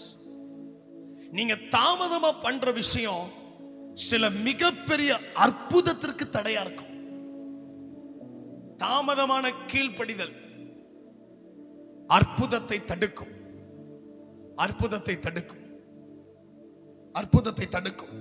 நான் சில வார்த்தைகளை வேகமா சொல்றேன் பாருங்க. ஒருவேளை சீஷர்கள் கற்சாடியில தண்ணிய தாமதமா நிரப்பியிருந்தா அது திராட்சரசமா மாறி இருக்காது. ஒருவேளை அங்க இருக்கிறவர்கள் இஸ்ரவேலர்கள், நான் சிவந்த சமுத்திரத்தை மெதுவா கடந்துக்கிறேன், பார்வோனும் வரட்டும், அவனோடு சேர்ந்து கிடக்கிறேன், நான் பொறுமையா போனா போதுன்னு சொல்லியிருந்தா அவர்களுக்கு கானான் கிடையாது. ஒருவேளை அபிகாயில் தாவீது கோபமா நாபாலையும் அபிகாயிலுடைய வீட்டையும் கொல்ல வரும் பொழுது அவள் தீவிரமா 1 சாமுவேல் 25 போய் வாசிச்சுக்கோங்க, அவள் தீவிரமா செயல்படாமல் இருந்திருந்தால் அவளுடைய குடும்பமே கிடையாது. ஒருவேளை ராகாப் வேசி அந்த வீட்டில் அந்த ஜன்னல்ல ஒரு சிகப்பு கயிறை அவர்கள் கட்ட சொன்னதை நான் கொஞ்சம் லேட்டா கட்டிக்கிறேன்னு லேட் பண்ணியிருந்தா அவளுடைய வீட்டிற்கு ரட்சிப்பு கிடையாது. ஒருவேளை நாகமான் வீட்டில் இருக்கிற ஒரு சிறு பெண் நான் அப்புறம் சுவிசேஷம் சொல்லிக்கிறேன்னு தாமதிச்சிருந்தா நாகமான் ரட்சிக்கப்பட்டிருக்க முடியாது. ஒருவேளை சிம்சோன் வேகமாய், பைபிள் இருக்கு நியாயாதிபதிகள் 15:15 அவன் உடனே ஒரு பச்சை கழுதையின் தாடையை எடுத்து 1000 பெலிஸ்தியர்களை கொன்றான். அவன் அதை செய்வதற்கு தாமதித்திருந்தான்னா அவன் உயிரோடு இருந்திருப்பது கேள்வி. ஒருவேளை பேதுருவும் அந்திரேயாவும் மத்தேயு 4:20 எனக்கு பின்னே வான்னு இயேசு சொன்ன உடனே கொஞ்சம் லேட்டா வந்திருந்தாங்கன்னா அவங்கள் சீஷர்களா மாறி இருக்க முடியாது. ஒருவேளை யாக்கோபும் யோவானும் மத்தேயு 4:22 இயேசு பின்ன வான்னு சொன்ன உடனே அவர்கள் தாமதமா வந்திருந்தாங்கன்னா அவர்களும் சீஷர்களை மாறி இருக்க. நீங்க எத்தனை காரியம் சொல்லிருக்கிறேன். delayed obedience is disobedience and destruction. தாமதமா செய்கிறதுல இவ்வளவு பெரிய பிரச்சனை இருக்குதுங்க, இவ்வளவு பெரிய பிரச்சனை இருக்குது. ஆகவே இன்றைக்கு நான் உங்களை பார்த்து உற்சாகப்படுத்துகிற காரியம், உங்களை ஊழியத்திற்கு வான் ஆண்டவர் துரிதப்படுத்துறாரா? உடனே. இதை செய்ய ஆண்டவர் சொல்றாரா? உடனே. இதை போய் பேசுன்னு சொல்றாரா? உடனே. இன்னைக்கு அபிகாயிலோ ராகாபோ ஒருவேளை அந்த சின்ன பையன் 5 அப்போ 2 மீனை கொடுக்கிறதற்கு யோசிச்சு தாமதமா கொடுத்திருந்தான்னா அது பெருகி இருக்காது. அபிகாயில் தீவிரமா செய்யாம கொஞ்சம் லேட்டா போய்க்கலாம், தாவீது வந்ததுக்கு அப்புறம் போய்க்கலான்னு சொல்லியிருந்தான்னா தாவீது சொல்றான், செவிற்றில் நீர் விடுகிற நாய் முதலாய் நான் கொல்ல வேண்டும் என்று நினைத்தேன். ஆனா அபிகாயிலுடைய தீவிரம். இன்னைக்கு தாமதம் பண்ணாதீங்க. Don't snooze to obey. அவருக்கு கீழ்ப்படிவதில் தாமதம் பண்ணிடாதீங்க. கீழ்ப்படிங்க. கீழ்ப்படிங்க. இன்னைக்கு நம்ம கீழ்ப்படியாத பிள்ளைகளா மாறி பிசாசு நம்மளுடைய குடும்பத்துல வந்து ஐயோ ஒரு வழி செய்து சின்ன பின்னமாக்கி, அதற்கப்புறம் ஒரு நபர் வந்து சொல்றாரு, ஐயோ நீங்க சொல்லும் பொழுதே நான் கேட்டு இருக்கணுமே. நான் என்றைக்குமே சொல்றேன், தாமதமாய் கீழ்ப்படிஞ்சு ஒரு காரியத்தை செய்யும் பொழுது அது ஏற்கனவே சில நாட்கள் தாமதமாகி விட்டது என்பதை மறந்துடாதீங்க. நான் சொல்றது எத்தனை பேருக்கு புரியுது? ஆண்டவர் ஒரு காரியத்தை செய்ய சொன்னார், அதை தாமதமா பண்ணிட்டோம். ஆனா தாமதமாய் பண்ணும் பொழுது நம்ம ஏற்கனவே பண்ணி முடித்திருக்க வேண்டிய அந்த 1 மணி நேரமோ, 1 நாளோ, 1 வாரமோ, 1 மாதத்தையோ நாம் ஏற்கனவே இழந்து விட்டோம். அந்த 1 மணி நேரத்துல கர்த்தர் டிஎல் ஆஸ்பான் இல்ல டிஎல் மூடி, மன்னிக்கணும், டிஎல் மூடி என்ற ஒரு தேவ மனிதர் 7 நாட்கள் கூட்டத்தில் பிரசங்கம் பண்ணி 7வது நாள் 3 மணி நேரம் பிரசங்கம், 3 மணி நேரம் அற்புத சுகத்திற்கான ஜெபம், ஆக 6 மணி நேரம் தேவ சமூகத்தில் உட்கார்ந்து ஊழியத்தை செஞ்சுட்டு தன்னுடைய படுக்கை அறைக்கு வந்தார். ஹோட்டல்ல அவ்வளவு டயர்ட்ல படுத்தார். திடீரென்று கர்த்தர் எழுப்பினார், மகனே எழும்பு, பக்கத்து அறையில் இருக்கிறவன் இடத்துல போய் பேசு. டிஎல் மூடி, ஆண்டவரே என்னால முடியல, 7 நாள் பிரசங்கம் பண்ணி 7வது நாள் 6 மணி நேரம் நின்று இருக்கிற, என்னால முடியல, படுத்துக்கொண்டார். மீண்டும் ஆண்டவர் தட்டி எழுப்பினார், மகனே எழும்பி பக்கத்து அறைக்கு போய் அவனோடு கூட பேசு. முடியலப்பா, முடியல, தூங்கி விட்டார்.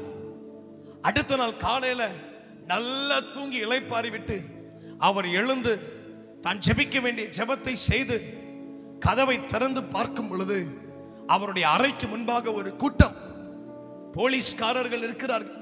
அந்த ஹோட்டலுடைய மேனேஜ்மெண்ட் எல்லாரும் நிற்கிறாங்க. இவர் என்ன நடந்தது என்று கேட்டார்.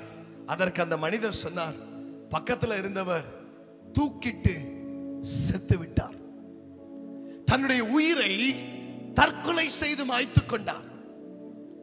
டிஎல் மூடி வேகமா அறைக்குள்ள போய் தன் கதவை அடைத்து கதறி கதறி கதறி அழுதார். ஆண்டவரே, நான் தாமதமாய் உமக்கு கீழ்ப்படிந்து விட்டேன், நான் தாமதம் பண்ணி விட்டேன். ஒருவேளை கர்த்தர் 1வது முறை எழுப்பின பொழுது அவர் எழுந்து போயிருப்பாருனா அந்த மனுஷன்கிட்ட எதையாச்சும் சொல்லி இயேசுவை குறித்து சொல்லி அந்த ஒரு ஜீவன் காப்பாற்றப்பட்டிருக்கும். ஆனால் இவர் செய்த ஒரு தாமதம் ஒரு ஜீவனை எடுத்து விட்டது. இன்னைக்கு நம்ம செய்கிற சில தாமதமான கீழ்ப்படிதல், don't snooze to obey God. ஆமென். 3வது நம்ம சொல்லி ஜெபிக்க போறோம், பிறரை மன்னிப்பதுல தாமதம் பண்ணிடாதீங்க. Don't snooze to forgive others. பிறரை மன்னிப்பதுல நீங்க தாமதம் பண்ணிடாதீங்க. ஒருத்தர் சொல்லியிருக்கிறாரு, கவனிங்களேன், unforgiveness is like drinking poison and expecting other person to die. சொல்றது புரியுதா உங்களுக்கு? நீங்கள் மன்னியாத குணமுடையவர்களா இருந்தீங்கன்னா நீங்க விஷத்தை குடிச்சு அடுத்தவன் சாகணும்னு எதிர்பார்க்கிறது. இன்னும் தெளிவா சொல்றேன், உங்களுக்கு அவனை பிடிக்கல, அவன் சாக கூடாது, அவன் நல்லா இருக்க கூடாது, அவன் உயிரோடு இருக்க கூடாது, அவனை நான் மன்னிக்க மாட்டேன், அவனை நான் வெறுக்கிறேன், அவன் கூட நான் பேச மாட்டேன், அவன் கூட நான் பழக மாட்டேன்னு சொல்லி நீங்க வைராக்கியமா இருக்கிறீங்கன்னா உங்களை நீங்களே கொன்னுகிட்டு இருக்கிறீங்கன்னு அர்த்தம். Drinking poison and expecting others to die.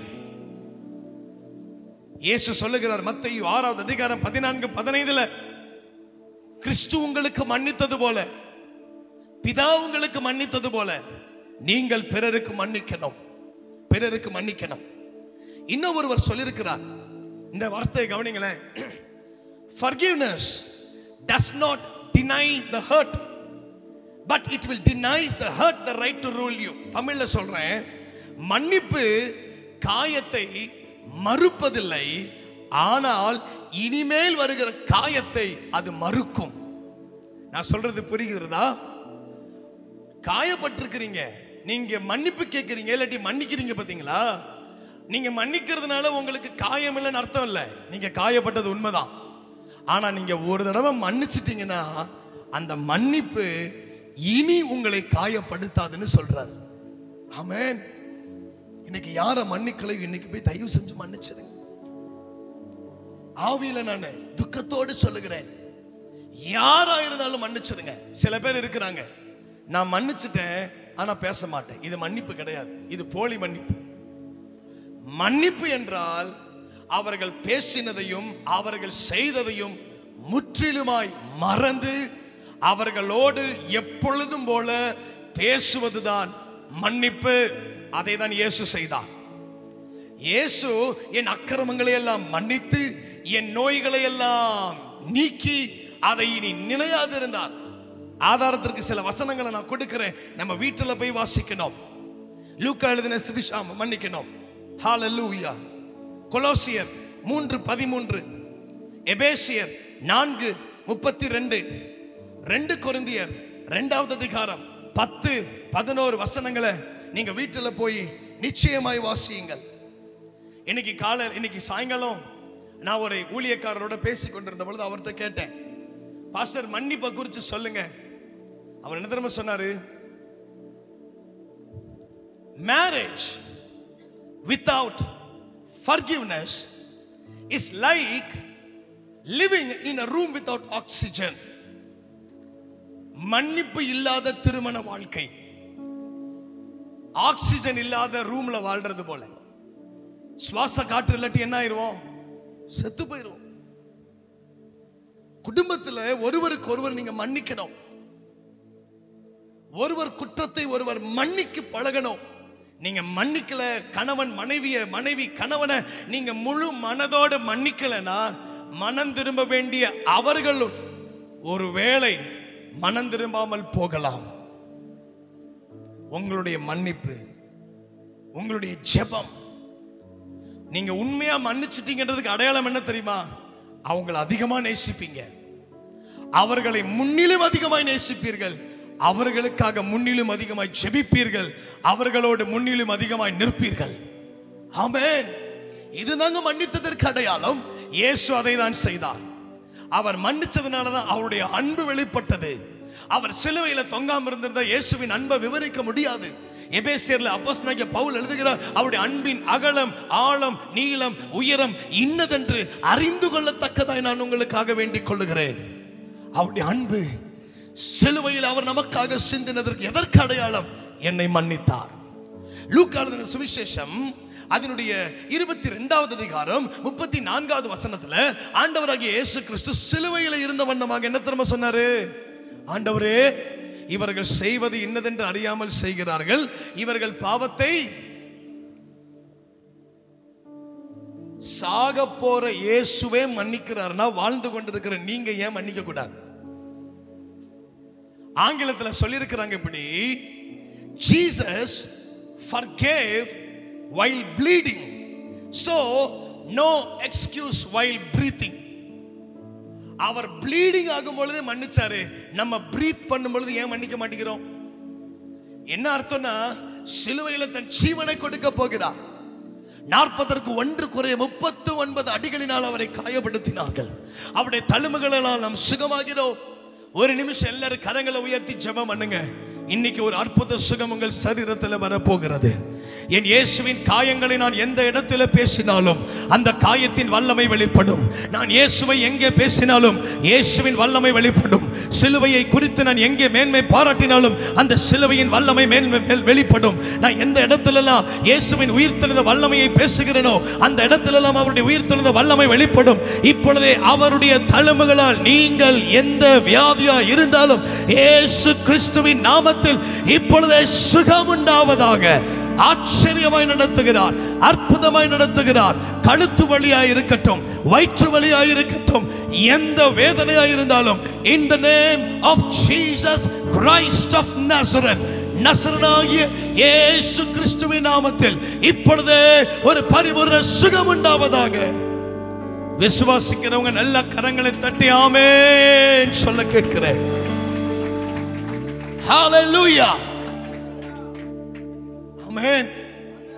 சாக போற அவர் கடைசி சொட்டு ரத்தத்தையும் உங்களுக்காக சிந்தி மரிக்க போகிற, தன் ஜீவனை பிதாவினிடத்துல ஒப்பு கொடுக்க போகிற அவரே மன்னிப்பாருன்னா, இன்னைக்கு நீங்களும் நானும் 2 நல்ல காலு, 2 நல்ல கை, நல்ல குடும்பம், நல்ல வசதி, நல்ல வாழ்க்கை, இதை வச்சுட்டு நம்ம மன்னிக்காமல் இருந்தோம்னா கர்த்தர் துக்கப்படுவார். எபிரேயர் 12:15 படி நீங்க மன்னிக்கலன்னா கசப்பு உங்களை கரைப்படுத்தும். எபேசியர் 4:26-27 படி நீங்கள் மன்னிக்கலனா பிசாசு சுலபமாய் உங்க வாழ்க்கையில செயல்பட ஆரம்பிப்பான். கடைசியா 2 காரியத்தை நான் வேகமா சொல்லிடுறேன். 8:45 சரியா முடிச்சிருவோம். இன்னும் ஒரு 10 நிமிடம் மாத்திரம். முதலாவது இது. 4வது, don't snooze to forget the past. நீங்கள் கடந்த காலத்தை மறப்பதற்கு தாமதிக்காதீங்க. முதல்ல என்ன சொன்னோம்? அவரோடு பேச. 2வது அவருக்கு கீழ்ப்படிய. 3வது மன்னிக்க தாமதிக்காதீங்க. 4வது மறக்க தாமதிக்காதீங்க. ஏசாயா 43:18-19 சொல்லுகிறது, முந்தினவைகளை நினைக்க வேண்டாம், பூர்வமானவைகளை சிந்திக்க வேண்டாம், இதோ புதிய காரியம். ஆமென். பிலிப்பியர் 3:13-14 சொல்லுகிறது, பின்னானவைகளை மறந்து முன்னானவைகளை நாடி பரம அழைப்பின் பந்தய பொருட்கள் லக்கை நோக்கி நான் எதை மறக்கணும்? பாஸ்ட் ஃபெயிலியர்ஸ் நீங்க மறக்கணும். சொல்லுங்க, பாஸ்ட் ஃபெயிலியர்ஸ். நீங்கள் கண்ட தோல்வியை நினைக்க கூடாது. ஆண்டவர் உங்களை உற்சாகப்படுத்துவார், ஆனா பிசாசு உங்களை பயன்படுத்துவான். பாவ உணர்வை கொடுப்பது பரிசுத்த ஆவியானவர், குற்ற உணர்வை கொடுப்பது அசுத்த ஆவி. நான் சொல்றதை நல்லா கவனிக்கணும். என் மனைவி ஒரு நாள் யார்கிட்டயோ பேசும் பொழுது சொல்றாங்க, நான் அதை கேட்கிறேன். அவர்கள் ஒரு தப்பு செஞ்சிருப்பாங்க, இல்லை தப்பே செஞ்சிருக்க மாட்டாங்க. ஆனா யாரோ ஒருவரை நீ தான் இதை செஞ்ச, உன்னாலதான் இது நடந்தது, உன்னாலதான் இது எல்லாம் எனக்கு நடந்தது, இனி நல்லாவே இருக்கு, அப்படி இப்படின்னு சொல்லி அவர்களை பாவ உணர்வு அடைய வச்சிருவான் பிசாசு. ஆனா உண்மை என்ன தெரியுமா? இயேசு உங்கள் குற்றத்தை மன்னித்து மறந்தார் என்று ஏசாயா தீர்க்கதரிசி சொல்லுகிறார். அவர் தம்முடைய முதுகுக்கு பின்பாக அதை தூக்கி எறிகிறவர். நீங்கள் கடந்து வந்த பாதை, நீங்க எல்லாவற்றையும் மறந்து ஆண்டவர்கிட்ட மன்னிப்பு கேட்டு ஒப்புரவாகி உண்மையா வாழ்ந்துட்டு இருக்கிறப்ப பிசாசு வந்து உங்களை கரைப்படுத்துவான். நீங்க பொய்யா வாழும் பொழுது உங்களுக்கு கரையே உண்டாகாது. நீங்க என்னைக்கு உண்மையா வாழ்றீங்களோ அன்னைக்கு உங்களை சோதிக்கும்படி உங்களை வந்து கரைப்படுத்துவா. உங்களுடைய கடந்த வாழ்க்கையை பேசுவா, கடந்த தோல்வியை பேசுவா, கடந்து வந்த கடினமான பாதைகளை பேசுவா. இயேசுவின் நாமத்தில் சொல்லுகிறேன், யாரெல்லாம் அப்படிப்பட்ட கிரியைகளினால நீங்கள் காயப்படுகிறீர்களோ, யாரெல்லாம் உங்களை காயப்படுத்துகிறார்களோ, இந்த இரவு இயேசு கிறிஸ்துவின் நாமத்தில் நீங்கள் அடிக்கடி உங்களுக்கு ஞாபகத்தில் கொண்டு வருகிற எல்லா பழைய கிரியைகள் இப்பொழுதே மறைந்து போவதாக. ஆமென். பாஸ்ட் பெயின், கடந்த தோல்வி, கடந்த வலி மறக்கணும். இதெல்லாம் கடினம் தான், ஆனா மறக்கணும். யோசேப்பு தன்னுடைய தோல்வியை மறந்தான், அதிபதியா மாறினான். எஸ்தர் தன் அடிமையா இருந்த தோல்வியை மறந்தால் ராஜாத்தியை மாறினான். இப்படி வேதத்துல ஆடுகள் மேய்த்து கொண்டிருந்த தாவீதுக்கு எல்லாமே தோல்வி. குடும்பத்துல மறந்தான், கர்த்தர் உயர்த்தினார். கடந்து வந்த வழி, நீங்கள் கடந்து வந்த வேதனை.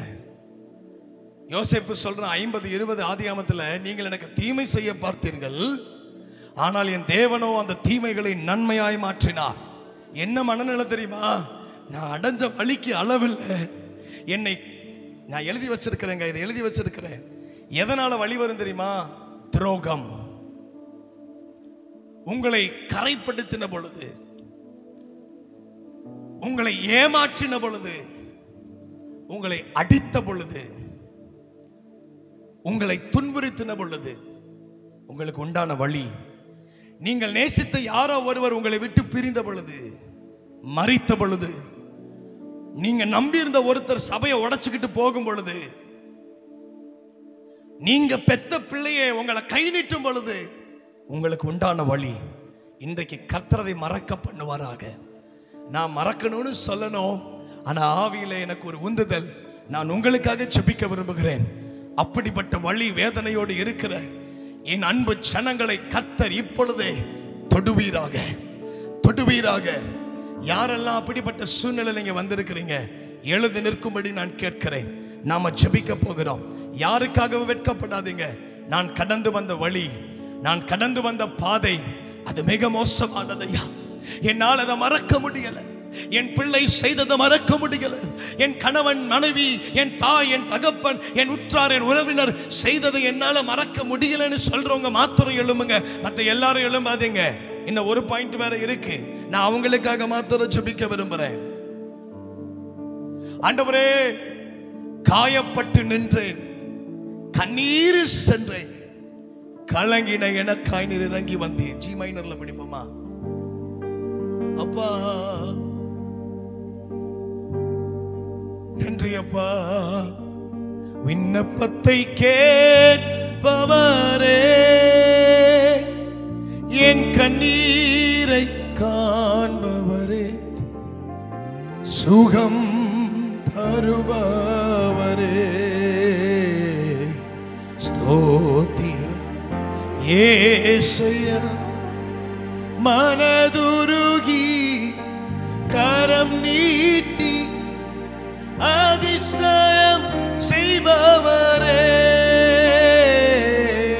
மனதுருகி கரம் நீட்டி அதிசயம். உங்கள் கண்ணீரை அவர் துடைக்கிறாருங்க. இன்றைக்கு உங்கள் கண்ணீரை அவர் துடைக்கிறார். தன் ஒரே மகனை இழந்து அழுது கொண்டு வந்த அந்த விதவை தாயின் கண்ணீரை கண்டு என் இயேசு மனதுருக முடியுமானால், இன்னைக்கு நீங்கள் கடந்து வருகிற அந்த வழி, நீங்கள் கடந்து வருகிற வேதனை, நீங்கள் கடந்து வந்த அந்த துக்கத்தை, இன்றைக்கு உங்கள் துக்கங்களை அவர் சந்தோஷமாய் மாற்றுவாராக.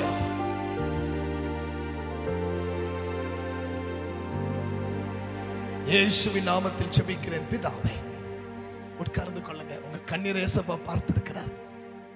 தாயார் பாருங்க அழுகிறாங்க. ஏசப்பா கண்ணீரை துடைக்கிறவர். கடைசியா நம்ம மறக்க வேண்டியது என்ன தெரியுமா? Past success. சாமுவேல் 15ஆம் அதிகாரத்துல 1 சாமுவேல் 15 பெரிய ஜெயம், ஆனா ரொம்ப கொண்டாடிட்டான். சில நேரத்தில் உங்கள் வெற்றியையும் நீங்கள் மறக்க வேண்டும். தோல்வியை மாத்திரம் மறக்க கூடாது, வழியை மாத்திரம் மறக்க கூடாது. நான் கண்ட மேன்மைகள் எல்லாம் மேஜர்ல, நான் கண்ட மேன்மைகள் எல்லாம் அவர் கொடுத்த ஈவுதான். நான் கண்ட மேன்மைகள் எல்லாம் அவர் கரத்திலிருந்து வந்த தயவு. அதனால நான் அடைந்த வெற்றிக்கு சந்தோஷப்பட மாட்டேன். அதற்கு மாறாக நான் அதை கொண்டாட மாட்டேன். அதற்கு மாறாக என்னை தாழ்த்தி, ஆண்டவரே இன்னும் என்னை அர்ப்பணிக்கிறேன்னு சொல்ல பழகினேன்.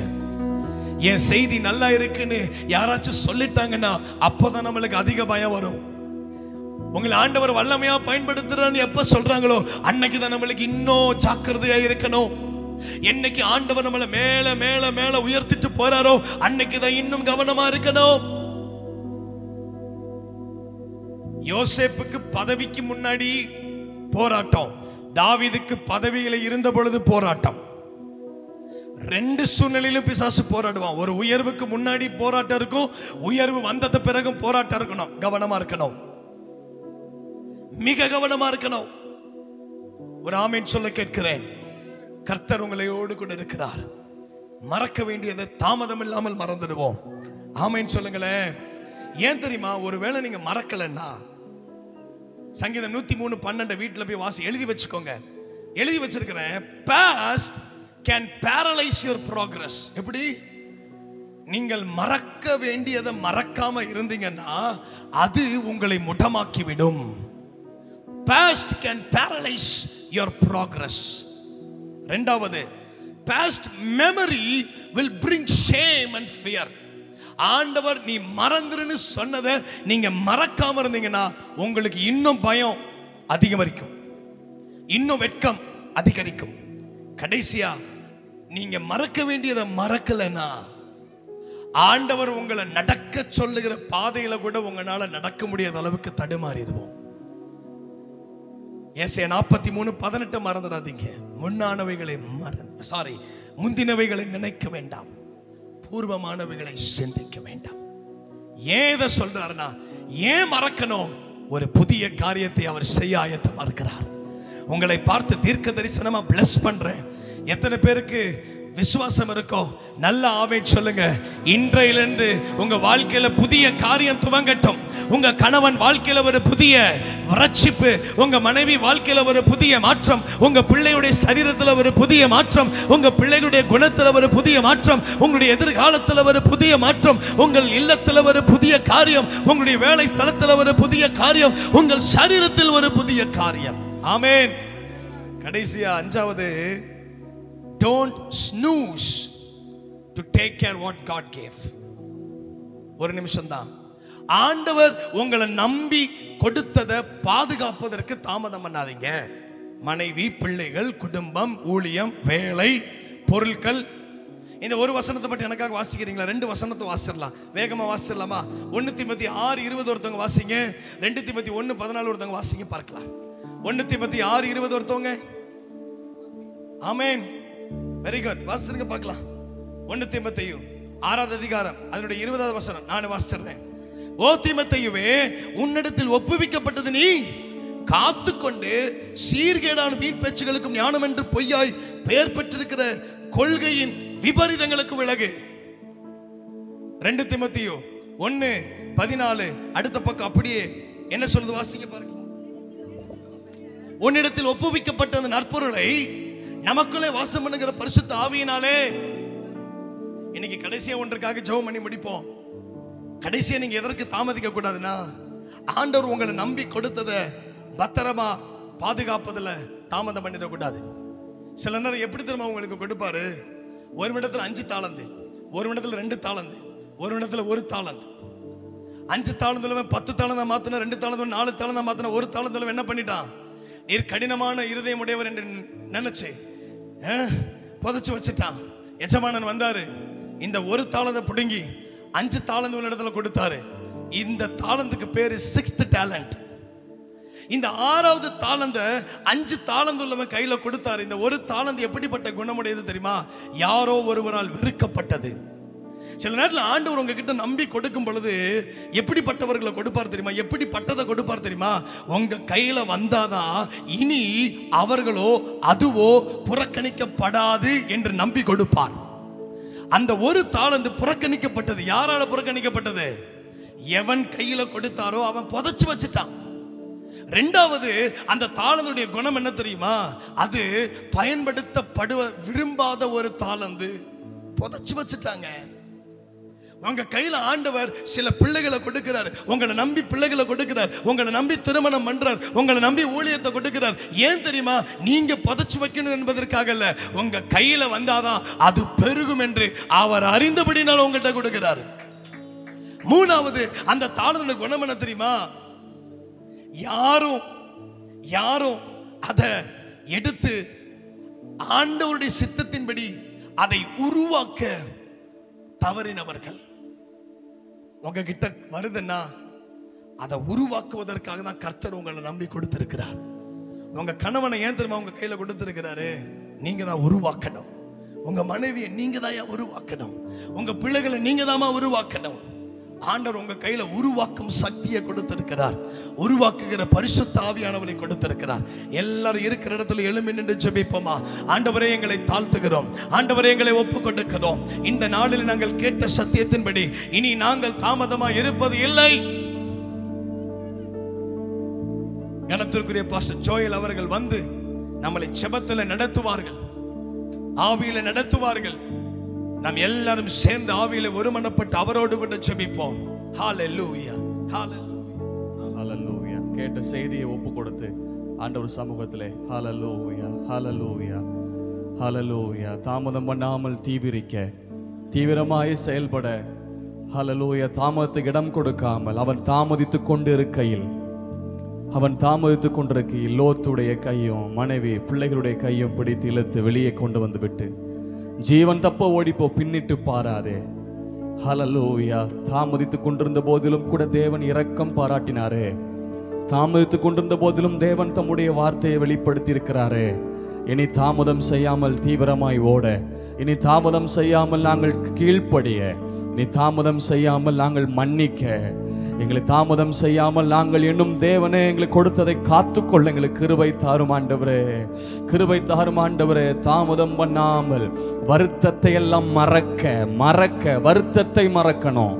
ஹல்லேலூயா. யாரும் வெறுத்த பகையை மறக்கணும், துரோகத்தை மறக்கணும். யோசேப்பு வருத்தத்தை எல்லாம் மறக்கும்படி செஞ்சார், குடும்பத்தை மறக்கும்படி செய்யல, வருத்தத்தை மறக்கும்படி செஞ்சார்.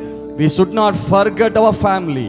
நாம் நம்முடைய குடும்பத்தை நபர்களை மறக்க கூடாது, வருத்தங்களை மறக்கணும். அது யோசேப்புடைய வாழ்க்கையில் இருந்தது. ஆண்டவரே, வருத்தங்களை மறக்கிற அந்த அனுபவத்தை தாங்க ஆண்டவரே. ஓ ராமா கரகா ஷகா தலாபா. இப்படி கைகளை தட்டி அந்நிய பாஷையில பேசுவோம். ரீமன ஹந்தன மௌடபா ரியாம்தனமாலா ரேகபாலா ஷிகபா ரகதரபாலபா ரீகமௌசி அம்தோரகி அம்தலபலா ரியாம்தெனே ரீகமௌசி அம்தோர் நமானியந்தனமா ரகபா ரீகபா கதரகதரா ரிகடத ரகதி அந்தரபா ரிகபோஷி அந்தலபா ரிகபகதலபலா. கிருபை உள்ள பிதாவே, இயேசுவின் நாமத்தில் ஜெபிக்கிறோம். இந்த மாலை கூடுகையில தேவ ஆவியானவர் துவக்கத்திலிருந்து இந்த இறுதி வரைக்கும் உடைய பிரசன்னத்தையும் கிருபையும் வார்த்தையும் வல்லமையையும் ஆவியையும் வெளிப்படுத்தினதற்காக ஸ்தோத்திரம். தேவ மனிதனை பயன்படுத்தினதற்காக ஸ்தோத்திரம். தாமதிக்காதே என்ற காரியத்திலிருந்து கர்த்தருடைய ஆவியானவர் ஆண்டவர் எங்களுக்கு பகுத்து போதித்தபடினால ஸ்தோத்திரம். எந்தெந்த வாக்கியங்கள், வார்த்தைகள், செய்திகள், குறிப்புகள் யாரிடத்திலெல்லாம் விதைக்கப்பட்டதோ உணர்ந்தார்களோ அந்த வாழ்க்கையில் அபியாசப்படுத்த கிருபை கூடும் அப்பா. நாளை கூடுகைக்காய் ஜெபிக்கிறோம். விடுதலை உபவாச ஜெபத்துல பரிசுத்த ஆவியானவர் கர்த்தருடைய ஆவி எங்கே உண்டு விடுதலை உண்டுன்னு பார்க்கிறோம். ஆவியான அந்த இடத்தை நிரப்புவீராக, இயற்கை செயற்கைகளை அனுகூலமாக்கி கொடுப்பீராக, திரளான ஜனங்களை கொண்டு வருவீராக. விடுதலைக்காய், சுகத்துக்காய், போராட்டம் மாறும்படிக்கு, பரிசுத்த ஆவியானவரை பெற்றுக்கொள்ளும்படிக்கு, தெய்வீக சுகத்துக்காக, ரட்சிப்பிற்காக, அபிஷேகத்திற்காக, விடுதலைக்காக திரள் ஜனங்களை கொண்டு வாங்க ஆண்டவரே. இதுவரைக்கும் வராத புதிய ஜனங்கள் கேள்விப்பட்டு வரட்டும் அப்பா. நாளை ஆண்டவரை கூடைக்குரிய பண தேவைகளை சந்திப்பீராக. ஹல்லேலூயா. ஒருமனப்பட்டு இந்த ஊழியங்கள் எல்லாரும் இணைந்து செய்ய வேண்டிய கிருபைகளை கொடுப்பீராக. கர்த்தருடைய வார்த்தை சுமந்து வருகிற தாசனை கர்த்தர் வல்லமையாய் பயன்படுத்துவீராகப்பா. நாளைக்கு ஒரு பெரிய வெற்றி உண்டாகும்படி நாங்கள் ஜெபிக்கிறோம். அந்த எல்லாரையும் ஆசீர்வதிங்க, இருக்கிற ஊழியர்களை ஆசீர்வதிங்க ஆண்டவரே. ஸ்தோத்திரம். கனத்துக்குரிய பாஸ் அலெக்ஸ் அவங்களுக்காக, குடும்பத்திற்காக, பிள்ளைகளுக்காக, அவங்களோடு இணைந்து ஊழியம் செய்கிற ஊழியர்களுக்காக ஸ்தோத்திரம். ஊழியம் வளரட்டும், ஆசீர்வதிக்கப்படட்டும், விருத்தி அடையட்டும். கர்த்தருடைய நன்மை கிருபை இருப்பதாக. இந்த நாளில் விதைக்கப்பட்ட வாக்குத்தத்த வார்த்தைகள், தீர்க்கதரிசன வார்த்தைகள் வந்திருக்குமானால் அது நிறைவேறும்படி நாங்கள் ஜெபிக்கிறோம். இயேசுவின் நாமத்தில் பிதாவே, ஆமென், ஆமென். என் ஆத்துமாவே கர்த்தரை ஸ்தோத்தரி, என் முழுவலுமே பரிசுத்த நாமத்தை ஸ்தோத்தரி. என் ஆத்துமாவே கர்த்தரை ஸ்தோத்தரி, கர்த்தர் செய்த சகல உபகாரம் மறவாதே. ஆமென். கடைசியாக சகோதரரை, சந்தோஷமாயிருங்கள், நற்சீர் பொருந்துங்கள், ஆறுதல் அடையுங்கள், ஏகசந்தையாயிருங்கள், சமாதானமாயிருங்கள். அப்பொழுது அன்புக்கும் சமாதானத்துக்கும் காரணராகிய தேவன் உங்களோட கூட இருப்பார். கர்த்தராகிய இயேசு கிறிஸ்துவினுடைய கிருபையும் தேவனுடைய அன்பும் பரிசுத்தாவினுடைய ஐக்கியமும் உங்கள் அனைவரோடு கூட இருப்பதாக. ஆமென். என் ஆத்துமாவே கர்த்தரை ஸ்தோத்தரி, என் முழு உள்ளமே அவர் பரிசுத்த நாமத்தை ஸ்தோத்தரி. என் ஆத்துமாவே கர்த்தரை ஸ்தோத்தரி, என் முழு உள்ளமே அவர் பரிசுத்த நாமத்தை ஸ்தோத்தரி. அவர் செய்த சகல உபகாரங்களை மறவாதே, அவர் செய்த சகல உபகாரங்களை மறவாதே. என் ஆத்துமாவே கர்த்தரை ஸ்தோத்தரி, என் முழு உள்ளமே அவர் பரிசுத்த நாமத்தை ஸ்தோத்தரி. நமக்கு ஜெயம் கொடுத்த தேவனுக்கு கைகளை உயர்த்தி 3 அல்லேலூயா சொல்லுவோம். ஹல்லேலூயா, ஹல்லேலூயா, ஹல்லேலூயா. God bless you. கர்த்தர் உங்கள் அனைவரோடு கூட இருப்பாராக. ஆமென்.